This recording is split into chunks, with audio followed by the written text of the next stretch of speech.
ਵਾਹਿਗੁਰੂ ਜੀ ਕਾ ਖਾਲਸਾ ਵਾਹਿਗੁਰੂ ਜੀ ਕੀ ਫਤਿਹ। ਗੋਰਖੀ ਸਾਹਿਬ। ਵਾਹਿਗੁਰੂ ਜੀ ਕਾ ਖਾਲਸਾ ਵਾਹਿਗੁਰੂ ਜੀ ਕੀ ਫਤਿਹ। ਨਿੱਜਰ ਸਾਹਿਬ ਹੋਰ ਸੁਣਾਓ ਕੀ ਹਾਲ ਨੇ? ਸਾਧ ਸੰਗਤ ਜੀ ਵਾਹਿਗੁਰੂ ਜੀ ਕਾ ਖਾਲਸਾ ਵਾਹਿਗੁਰੂ ਜੀ ਕੀ ਫਤਿਹ। ਵਾਹਿਗੁਰੂ ਜੀ ਕਾ ਖਾਲਸਾ ਵਾਹਿਗੁਰੂ ਜੀ ਕੀ ਫਤਿਹ ਜੀ। ਵਾਹਿਗੁਰੂ ਜੀ ਕਾ ਖਾਲਸਾ ਵਾਹਿਗੁਰੂ ਫਤਿਹ ਵੀਰ ਜੀ। ਵਾਹਿਗੁਰੂ ਜੀ ਕੀ ਫਤਿਹ। ਵਾਹਿਗੁਰੂ ਜੀ ਸਾਰਿਆਂ ਨੂੰ ਵਾਹਿਗੁਰੂ ਜੀ ਕਾ ਖਾਲਸਾ ਵਾਹਿਗੁਰੂ ਜੀ ਕੀ ਫਤਿਹ ਜੀ। ਵਾਹਿਗੁਰੂ ਜੀ ਖਾਲਸਾ ਵਾਹਿਗੁਰੂ ਜੀ ਕੀ ਫਤਿਹ ਜੀ। ਵਾਹਿਗੁਰੂ ਜੀ ਕਾ ਖਾਲਸਾ ਵਾਹਿਗੁਰੂ ਜੀ ਕੀ ਫਤਿਹ ਜੀ। ਵਾਹਿਗੁਰੂ ਜੀ ਕਾ ਖਾਲਸਾ ਵਾਹਿਗੁਰੂ ਜੀ ਕੀ ਫਤਿਹ ਜੀ। ਵਾਹਿਗੁਰੂ ਜੀ ਕਾ ਖਾਲਸਾ ਵਾਹਿਗੁਰੂ ਜੀ ਕੀ ਫਤਿਹ ਜੀ। ਵਾਹਿਗੁਰੂ ਜੀ ਕੀ ਫਤਿਹ।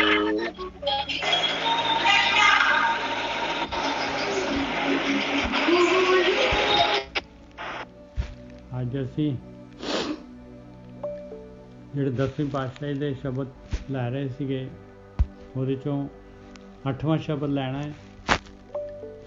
10 ਸ਼ਬਦਾਂ ਦੀ ਲੜੀ ਹੈਗੀ ਆ।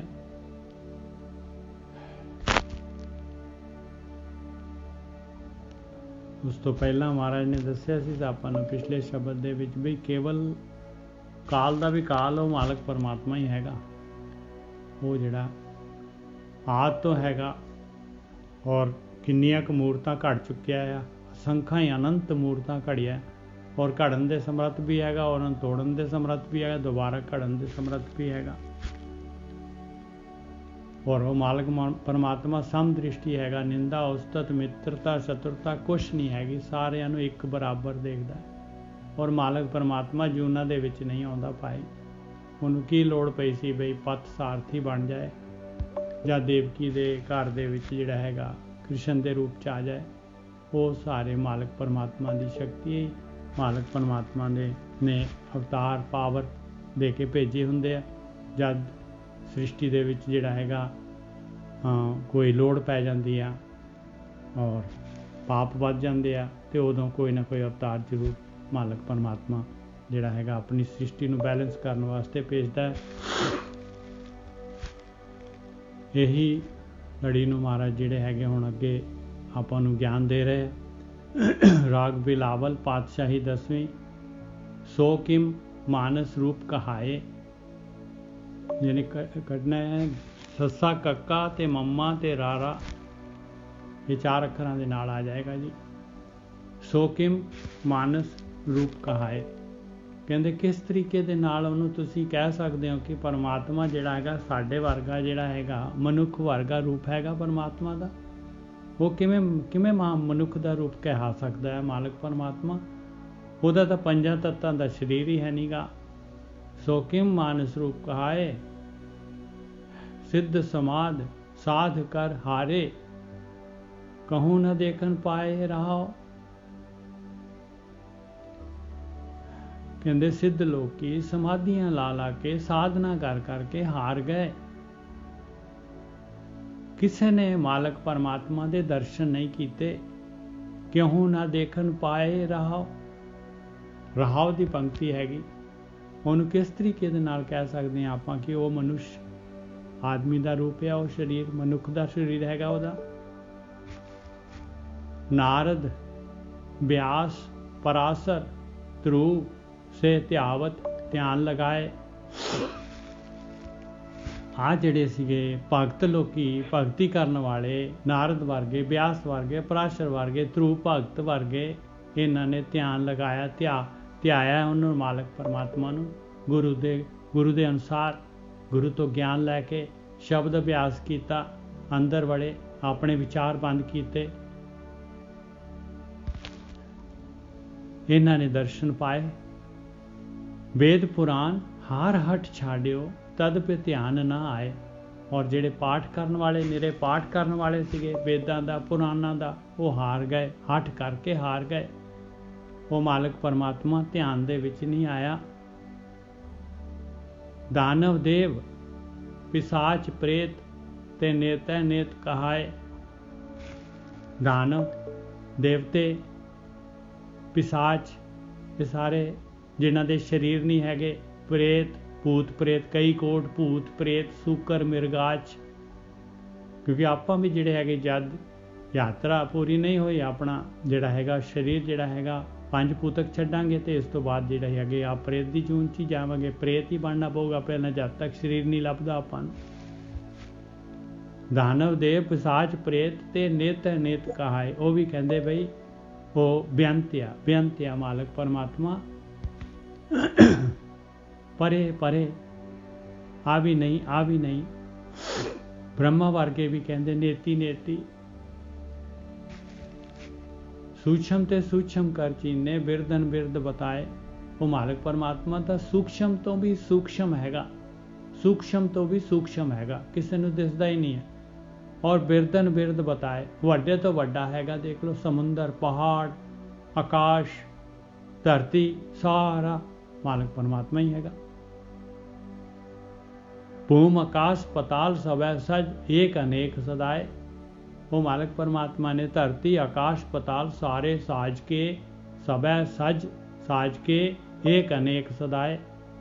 ਔਰ ਫਿਰ ਵਾਪਸ ਇੱਕ ਅਨੇਕ ਕਰਕੇ ਫਿਰ ਇੱਕ ਸਦਾਉਂਦਾ ਹੈ। ਫਿਰ ਉਹ ਇੱਕੋ ਹੀ ਹੈਗਾ ਭਾਈ, ਦੂਜਾ ਕੋਈ ਹੈ ਹੀ ਨਹੀਂ। ਇਸ ਕਰਕੇ ਪਿਆਰਿਓ, ਉਹ ਮਾਲਕ ਪਰਮਾਤਮਾ ਮਨੁੱਖ ਜੂਨ ਦੇ ਵਿੱਚ, ਮਨੁੱਖ ਸਰੀਰ ਦੇ ਵਿੱਚ ਨਹੀਂ ਹੈਗਾ। ਸੋਨਰ ਕਾਲ ਫਾਂਸ ਤੇ ਬਾਚੇ, ਜੋ ਹਰ ਸਰਣ ਸਿਧਾਏ। ਉਹੀ ਕਾਲ ਦੀ ਚਪੇਟ ਤੋਂ ਬਚ ਸਕਦਾ ਹੈ ਭਾਈ, ਜਿਹੜਾ ਉਸ ਮਾਲਕ ਇੱਕ ਦੀ ਸ਼ਰਨ ਦੇ ਵਿੱਚ ਜਾਊਗਾ। ਸੋਨਰ ਕਾਲ ਫਾਂਸ ਤੇ ਬਾਚੇ, ਬਚ ਸਕਦਾ ਆ, ਉਹ ਬਚ ਜਾਂਦੇ ਆ ਜਿਹੜੇ ਜੋ ਹਰ ਸ਼ਰਨ ਸਿਧਾਏ, ਜਿਹੜੇ ਪਰਮੇਸ਼ਰ ਦੀ ਸ਼ਰਨ ਲੈਂਦੇ ਆ। ਪਰਮੇਸ਼ਰ ਦੀ ਸ਼ਰਨ ਕਿਵੇਂ ਲੈਣੀ ਆ? ਪਰਮੇਸ਼ਰ ਦੀ ਸ਼ਰਨ ਲੈਣੀ ਆ ਭਾਈ ਗੁਰੂ ਤੋਂ, ਬ੍ਰਹਮ ਗਿਆਨੀਆਂ ਤੋਂ। ਅੰਦਰ ਆਪਣੇ ਜਿਹੜਾ ਹੈਗਾ, ਅੰਦਰ ਵੜਨਾ, ਧਿਆਨ ਸਿਮਰਨ ਕਰਨਾ, ਇਹੀ ਪਰਮੇਸ਼ਰ ਦੀ ਸ਼ਰਨ ਹੈਗੀ ਆ। ਕਿਉਂਕਿ ਜਪ ਤੋਂ ਸ਼ੁਰੂ ਕਰਨਾ ਹੈ। ਜਪ ਜਿਹੜਾ ਹੈਗਾ ਇੱਕ ਅੱਖਰ, ਬੈਅਖਰੀ ਅੱਖਰ, ਕਿਉਂਕਿ ਸਟਾਰਟਰ ਹੈਗਾ ਉਹ, ਉਸ ਤੋਂ ਸਟਾਰਟ ਕਰਾਂਗੇ ਆਪਾਂ, ਬਾਰ-ਬਾਰ ਸਟਾਰਟ ਕਰਾਂਗੇ, ਸੈਲਫ ਲਾਵਾਂਗੇ ਤੇ ਇੱਕ ਵਾਰੀ ਫਿਰ ਜਿਹੜੀ ਗੱਡੀ ਆਟੋ ਪਾਇਲਟ ਤੇ ਆ ਜਾਏਗੀ, ਸਿਮਰਨ ਦੇ ਉੱਤੇ ਆ ਜਾਏਗੀ, ਸਮਰਨ ਹੋ ਜਾਏਗਾ, ਚੱਲ ਪਏਗੀ, ਸਟਾਰਟ ਹੋ ਜਾਏਗੀ ਗੱਡੀ। ਉਸ ਤੋਂ ਬਾਅਦ ਧਿਆਨ ਲੱਗ ਜਾਏਗਾ। ਸੋਨਰ ਕਾਲ ਫਾਸ ਤੇ ਬਾਚੇ, ਜੋ ਹਰ ਸ਼ਰਨ ਸਿਧਾਏ। ਜਿਹੜੇ ਇਸ ਤਰੀਕੇ ਦੇ ਨਾਲ ਗੁਰ ਕਰਤ ਸ਼ਰਨ ਜੇ ਆਵੇ, ਕੀ ਹੁੰਦਾ ਫਿਰ? ਪ੍ਰਭਾਏ ਮਿਲੇ, ਖਿੰਨ ਢੀਲ ਨਾ ਪਈਆ। ਖਿੰਨ ਢੀਲ ਨਹੀਂ ਲਗਾਉਂਦਾ ਮਾਲਕ ਪਰਮਾਤਮਾ, ਪ੍ਰਗਟ ਹੋ ਜਾਂਦਾ ਹਿਰਦੇ ਦੇ ਵਿੱਚ, ਜਿਹੜਾ ਗੁਰੂ ਦੇ ਅਨੁਸਾਰ ਗੁਰੂ ਦੀ ਸ਼ਰਨ ਲੈ ਕੇ ਧਿਆਨ ਸਿਮਰਨ ਕਰਦਾ ਹੈ। ਹਾਂਜੀ ਵੀਰ ਜੀ। ਸੋਕਿਮ ਮਾਨਸ ਰੂਪ ਕਹਾਏ, ਕਹਿੰਦੇ ਉਹ ਕਿਸ ਤਰੀਕੇ ਦੇ ਨਾਲ ਕਹਿ ਸਕਦੇ ਆ ਭਾਈ? ਉਹ ਮਨੁੱਖ ਸਰੀਰ ਹੈਗਾ, ਮਾਲਕ ਪਰਮਾਤਮਾ ਦਾ ਮਨੁੱਖ ਰੂਪ ਹੈਗਾ। ਹਾਂਜੀ ਨਿਜੇ ਸਾਹਿਬ। ਹਾਂਜੀ ਆਵਾਜ਼ ਆ ਰਹੀ ਹੈ ਮੇਰੀ? ਹਾਂਜੀ ਬਹੁਤ ਵਧੀਆ ਜੀ। ਹਾਂ ਠੀਕ ਹੈ। ਅੱਛਾ, ਬਾਣੀ ਦੀ ਵਿਚਾਰ ਆਪਾਂ ਬਾਅਦ ਚ ਕਰਦੇ ਹਾਂ, ਪਹਿਲਾਂ ਛੋਟੀਆਂ ਜਿਹੀ 2-3 ਗੱਲਾਂ ਤੁਹਾਡੇ ਨਾਲ ਕਰਨੀਆਂ ਨੇ। ਹਾਂਜੀ ਤੇ ਤੁਸੀਂ ਕੋਸ਼ਿਸ਼ ਕਰਿਆ ਕਰੋ ਇਹਨਾਂ ਗੱਲਾਂ ਨੂੰ ਨਾ ਇੰਪਲੀਮੈਂਟ ਕਰਿਆ ਕਰੋ ਜੀਵਨ ਦੀ। ਸਾਧਨਾ ਜਿਹੜੀ ਹੁੰਦੀ ਹੈ ਨਾ, ਸਾਧਨਾ ਵੀ ਤਾਂ ਹੀ ਚੰਗੀ ਲੱਗਦੀ ਹੈ ਜੇ ਘਰ ਦੇ ਥੋੜੇ ਹਾਲਾਤ ਸਹੀ ਹੋਣ। ਜੇ ਘਰ ਹੀ ਇੱਥੇ ਤੁਹਾਡੇ ਕਲੇ ਪਈ ਆ, ਰੌਲਾ ਪੈਣ ਦਿਆ ਵਾ, ਸਾਧਨਾ ਵੀ ਨਹੀਂ ਚੰਗੀ ਲੱਗਣੀ ਤੁਹਾਨੂੰ। ਉਹਦੇ ਬਾਰੇ ਥੋੜੀ ਜਿਹੀ 2-4 ਮਿੰਟ ਤੁਹਾਡੇ ਨਾਲ ਡਿਸਕਸ ਕਰਨੀ ਹੈ ਤੇ ਜੋ ਮੈਂ ਗੱਲਾਂ ਕਹੂੰਗਾ ਉਹਨੂੰ ਪ੍ਰੈਕਟੀਕਲੀ ਜੀਵਨ 'ਚ ਇੰਪਲੀਮੈਂਟ ਕਰਨਾ। ਠੀਕ ਹੈ, ਕੋਸ਼ਿਸ਼ ਕਰੋ। ਬਾਕੀ ਰਿਜ਼ਲਟ ਕੀ ਨਿਕਲਣਾ ਹੈ ਤੇ ਪ੍ਰਮਾਤਮਾ ਜਾਣਦਾ ਹੈ, ਪਰ ਆਪਣਾ ਫਰਜ਼ ਬਣਦਾ ਹੈ ਹਿੰਮਤੇ ਮਰਦੇ ਤੇ ਮਰਦੇ ਖੁਦਾ। ਜਿਹੜਾ ਬੰਦਾ ਆਪਣੀ ਮਦਦ ਨਹੀਂ ਕਰਦਾ ਨਾ, ਉਹਦੀ ਰੱਬ ਵੀ ਕੀ ਮਦਦ ਕਰੂਗਾ? ਰੱਬ ਤਾਂ ਕਹਿੰਦਾ ਹੈ ਕਿ ਬਈ ਤੈਨੂੰ ਹੱਥ ਪੈਰ ਦਿੱਤੇ ਨਾ ਮੈਂ, ਕਰਮ ਭੂਮੀ ਤੇ ਆਇਆ ਤੂੰ ਹੈ। ਤੇ ਕਰਮ ਭੂਮੀ ਦਾ ਮਤਲਬ ਜੋ ਤੂੰ ਕਰੇਂਗਾ ਉਹੀ ਹੋਣਾ ਵਾ। ਕਹਿਣ ਤੋਂ ਭਾਵ ਹੁਣ ਤੁਸੀਂ ਕਹੋਗੇ ਕਿ ਓਦਾਂ ਕਿੱਦਾਂ ਹੋਣਾ ਵਾ, ਮਤਲਬ ਜੇ ਉਹੀ ਕਰਾਂਗੇ। ਅੱਜ ਵਰਤਮਾਨ ਕਾਲ 'ਚ ਜੋ ਸਾਡੀ ਸਿਚੁਏਸ਼ਨ ਹੈ ਨਾ, ਜੋ ਵੀ ਆ, ਚਾਹੇ ਸੁਖੀ ਹੈ ਦੁਖੀ ਆ, ਉਹਦਾ ਜ਼ਿੰਮੇਵਾਰ ਸਾਡਾ ਭੂਤਕਾਲ ਆ। ਜੋ ਅਸੀਂ ਫੈਸਲੇ ਕੀਤੇ, ਜੋ ਅਸੀਂ ਚੋਣ ਕੀਤੀ, ਉਹਦੇ ਕਰਕੇ ਅੱਜ ਜੋ ਸਾਡਾ ਜੀਵਨ ਹੈ ਨਾ, ਇਹਨੂੰ ਬਦਲਿਆ ਨਹੀਂ ਜਾ ਸਕਦਾ, ਕਿਉਂਕਿ ਸਾਹਮਣੇ ਖਲੋਤਾ ਵਾ ਨਿਜਰ ਸਾਹਿਬ। ਕੀ ਕਰ ਲੋਗੇ ਆਪਾਂ? ਕਰ ਸਕਦੇ ਆਪਾਂ ਕੁਛ? ਬਿਲਕੁਲ। ਜੋ ਆਪਾਂ ਡਿਸੀਜਨ ਲਏ ਆ, ਉੱਥੇ 4-5 ਡਿਸੀਜਨ ਸੀ, ਜਿਹੜੀ ਆਪਾਂ ਚੋਣ ਕੀਤੀ ਆ, ਚਾਹੇ ਆਪਾਂ ਹੰਕਾਰ ਦੇ ਲਈ ਕੀਤੀ ਹੈ ਜਾਂ ਗਲਤ ਕਰ ਲਈ ਜਾਂ ਸਹੀ ਕੀਤੀ, ਜਾਂ ਮੈਨੂੰ ਨਹੀਂ ਪਤਾ, ਉਹ ਤੁਹਾਨੂੰ ਪਤਾ ਸਾਰਿਆਂ ਨੂੰ। ਪਰ ਜਿਹੜੀ ਚੋਣ ਆਪਾਂ ਪਹਿਲਾਂ ਕੀਤੀ ਆ, ਉਹਦਾ ਰਿਜ਼ਲਟ ਅੱਜ ਆਪਣੇ ਸਾਹਮਣੇ ਮੌਜੂਦ ਆ। ਹੁਣ ਕਿਸਾਨ ਜਿਹੜਾ ਫਸਲ ਬੀਜਦਾ ਹੈ, ਤੇ ਜਦੋਂ ਉਹ ਬੀਜਦਾ ਹੈ ਨਾ, ਉਹ ਕਿਸਾਨ ਨੂੰ ਚੰਗੀ ਤਰ੍ਹਾਂ ਪਤਾ ਹੋਣਾ ਚਾਹੀਦਾ ਕਿ ਮੈਂ ਕਿਹੜੀ ਨਸਲ ਦਾ ਬੀਜ ਰਿਹਾ। ਜੇਕਰ ਉਹਨੂੰ ਨਹੀਂ ਪਤਾ ਨਾ ਤੇ ਕੱਲ ਨੂੰ ਮੰਡੀ 'ਚ ਵਿਕਣਾ ਹੀ ਨਹੀਂ। ਉਹ ਰੋਂਗ ਪ੍ਰੋਡਕਟ ਬੀਜ ਲੂ। ਉਹ ਸਹੀ ਹੈ ਨਾ ਜੀ ਸਾਹਿਬ? ਹਾਂਜੀ, ਬਿਲਕੁਲ ਠੀਕ ਹੈ ਜੀ, ਬਿਲਕੁਲ ਠੀਕ ਹੈ। ਹਾਂ, ਤੇ ਇਸੇ ਤਰ੍ਹਾਂ ਸਾਡਾ ਜੀਵਨ ਹੈ। ਹੁਣ ਆਪਾਂ ਕਿਸੇ ਗਲਤ ਜਗ੍ਹਾ 'ਚ ਪੰਗਾ ਪਾ ਕੇ ਬੈਠੇ ਰਹੀਏ ਔਰ ਅਸੀਂ ਲੋੜ ਤੋਂ ਜ਼ਿਆਦਾ ਐਕਸਪੈਕਟ ਕਰ ਲਈਏ, ਉਹ ਮੁੜ ਕੇ ਕੰਮ ਹੋਣਾ ਹੀ ਨਹੀਂ। ਹੋ ਸਕਦਾ ਕਿ ਸਾਨੂੰ ਚੰਗਾ ਲੱਗਦਾ ਹੋਵੇ, ਅੱਖ ਤੇ ਮਾਰਕੀਟ 'ਚ ਵੈਲਿਊ ਨਾ ਹੋਵੇ ਚੀਜ਼ ਦੀ। ਇੱਥੇ ਵਿਵੇਕ ਬਾਣੀ ਇੱਕ ਚੀਜ਼ ਜੋ ਮੈਂ ਪੜ੍ਹ ਰਿਹਾ, ਜੋ ਮੈਂ ਸਮਝ ਰਿਹਾ, ਬਾਣੀ ਗੁਰੂ ਗ੍ਰੰਥ ਸਾਹਿਬ ਦੇ ਵਿੱਚ ਇੱਕ ਖਾਸ ਕਰਕੇ ਇਹ ਗੱਲ ਕਹੀ ਗਈ ਹੈ, ਖਾਸ ਕਰਕੇ ਲਿਖਿਆ ਹੈ ਕਿ ਕਿਸੇ ਵੀ ਚੀਜ਼ ਤੇ ਅੱਖਾਂ ਬੰਦ ਕਰਕੇ ਵਿਸ਼ਵਾਸ ਨਹੀਂ ਕਰਨਾ। ਵਿਵੇਕ ਤੋਂ ਕੰਮ ਲੈਣਾ, ਬੁੱਧੀ ਤੋਂ ਕੰਮ ਲੈਣਾ, ਆਪਣੀ ਖੋਜ ਕਰਨੀ ਹੈ, ਉਹ ਚੀਜ਼ ਨੂੰ ਵੇਖਣਾ ਹੈ ਔਰ ਉਸ ਤੋਂ ਬਾਅਦ ਉਸ ਤੇ ਵਿਸ਼ਵਾਸ ਕਰਨਾ। ਅੱਖਾਂ ਬੰਦ ਕਰਕੇ ਤੇ ਵਿਸ਼ਵਾਸ ਕਰਨ ਦਾ ਤੇ ਉਹ ਕਹਿੰਦੇ ਨਹੀਂ ਬਿਲਕੁਲ ਹੀ। ਅੱਛਾ, ਹੁਣ ਮੈਂ ਇੱਕ ਗੱਲ ਇਹ ਕਹਿਣਾ ਚਾਹੁੰਦਾ ਸਾਂ ਤੁਹਾਨੂੰ ਸਾਰਿਆਂ ਨੂੰ। ਆਮ ਹੀ ਘਰਾਂ ਦੇ ਵਿੱਚ ਨਾ ਆਪਣੇ ਲੜਾਈ ਝਗੜਾ ਹੋ ਜਾਂਦਾ, ਮਤਭੇਦ ਹੋ ਜਾਂਦਾ ਹੈ, ਨੌ ਸੱਸ ਦਾ ਹੈ, ਚਾਹੇ ਹਸਬੈਂਡ ਵਾਈਫ ਦਾ ਹੈ, ਕੋਈ ਤੇ ਰਿਸ਼ਤੇ ਨੇ ਖਾਸ, ਜਾਂ ਭਰਾ ਦਾ, ਜਾਂ ਕੋਈ ਹੋਰ ਥਰਡ ਪਰਸਨ ਹੈ ਜੋ ਜੌਬ ਤੇ ਹੈਗਾ। ਤੋ ਇੱਕ ਬੜੀ ਤੇੜੀ ਗੱਲ ਹੈਗੀ ਆ, ਜੇ ਤੇ ਤੁਸੀਂ ਇਸ ਗੱਲ ਨੂੰ ਥੋੜਾ ਜਿਹਾ ਧਿਆਨ ਨਾਲ ਵਿਚਾਰ ਕਰੋਗੇ ਨਾ ਤੇ ਤੁਹਾਡੇ ਕਾਫੀ ਮਸਲੇ ਜਿਹੜੇ ਘਰ ਦੇ ਰਿਲੇਸ਼ਨ ਨੇ ਨਾ ਸਹੀ ਹੋ ਜਾਣਗੇ। ਹੁਣ ਮੈਂ ਵੇਖਦਾ ਕਿ ਹਸਬੈਂਡ ਵਾਈਫ ਲਾਗੇ ਰਹਿੰਦੇ ਆ, ਪਰ ਉਹਨਾਂ ਦੇ ਦਿਲ ਦੇ ਵਿੱਚ ਕੜੱਤਣ ਆ, ਰਹਿੰਦੇ ਇਕੱਠੇ ਆ ਪਰ ਅੰਦਰੋਂ ਅੰਦਰ ਹੀ ਉਬਲੀ ਜਾਂਦੇ, ਦੱਸਦੇ ਵੀ ਨਹੀਂ ਇੱਕ ਦੂਜੇ ਨੂੰ ਕਿ ਮੈਨੂੰ ਤੇਰੀ ਗੱਲ ਚੰਗੀ ਨਹੀਂ ਲੱਗਦੀ ਪਈ ਆ ਯਾਰ। ਬਸ ਅੰਦਰ ਹੀ ਉਹ ਲੋਕਾਂ ਨੂੰ ਦੱਸਣਗੇ ਕਿ ਮੇਰਾ ਮੁੰਡਾ ਆਹ ਕਰਦਾ, ਮੇਰੀ ਨੂੰਹ ਆਹ ਕਰਦੀ ਆ, ਮੇਰਾ ਧੀ ਆਹ ਕਰਦੀ ਆ, ਜਾਂ ਮੇਰਾ ਘਰ ਦਾ ਆਹ ਕਰਦਾ। ਲੋਕਾਂ ਨੂੰ ਦੱਸਣਗੇ ਪਰ ਉਹਨੂੰ ਨਹੀਂ ਦੱਸਦੇ ਕਿ ਜਿਹੜੇ ਬੰਦੇ ਦੀ ਕਰਕੇ ਪ੍ਰੋਬਲਮ ਹੋ ਰਹੀ ਹੈ ਜਿੱਦਾਂ। ਪਰ ਮੈਂ ਸੋਚਦਾ ਕਿ ਯਾਰ ਤੁਸੀਂ ਰਾਈਟ ਡਾਕਟਰ ਨੂੰ ਦੱਸੋ ਨਾ, ਜਿਹਦੇ ਕਰਕੇ ਤੁਹਾਡੇ ਘਰ ਪ੍ਰੋਬਲਮ ਆ ਰਹੀ। ਹੋ ਸਕਦਾ ਤੁਹਾਨੂੰ ਪਤਾ ਹੀ ਨਾ ਹੋਵੇ, ਅਨਅਟੈਂਸ਼ਨ ਨਹੀਂ ਕਰ ਰਿਹਾ ਹੋਵੇ।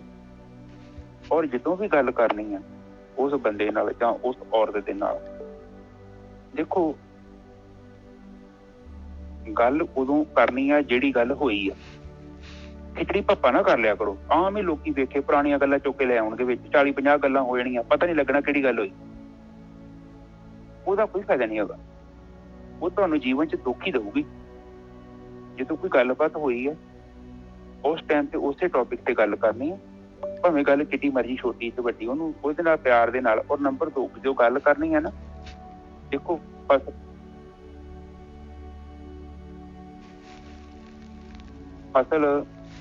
ਜਿੱਦਾਂ ਫਸਲ ਬੀਜਣ ਦਾ ਟਾਈਮ ਹੁੰਦਾ ਨਾ, ਉਸੇ ਤਰ੍ਹਾਂ ਉਸੇ ਵਾਂਗੂ ਗੱਲ ਕਰਨ ਦਾ ਵੀ ਟਾਈਮ ਹੁੰਦਾ। ਅਗਲੇ ਦਾ ਕਿਤਾ ਮੂਡ ਹੈ ਕਿ ਨਹੀਂ ਹੈ ਤੁਹਾਡੀ ਗੱਲ ਸੁਣਨ ਵਾਸਤੇ।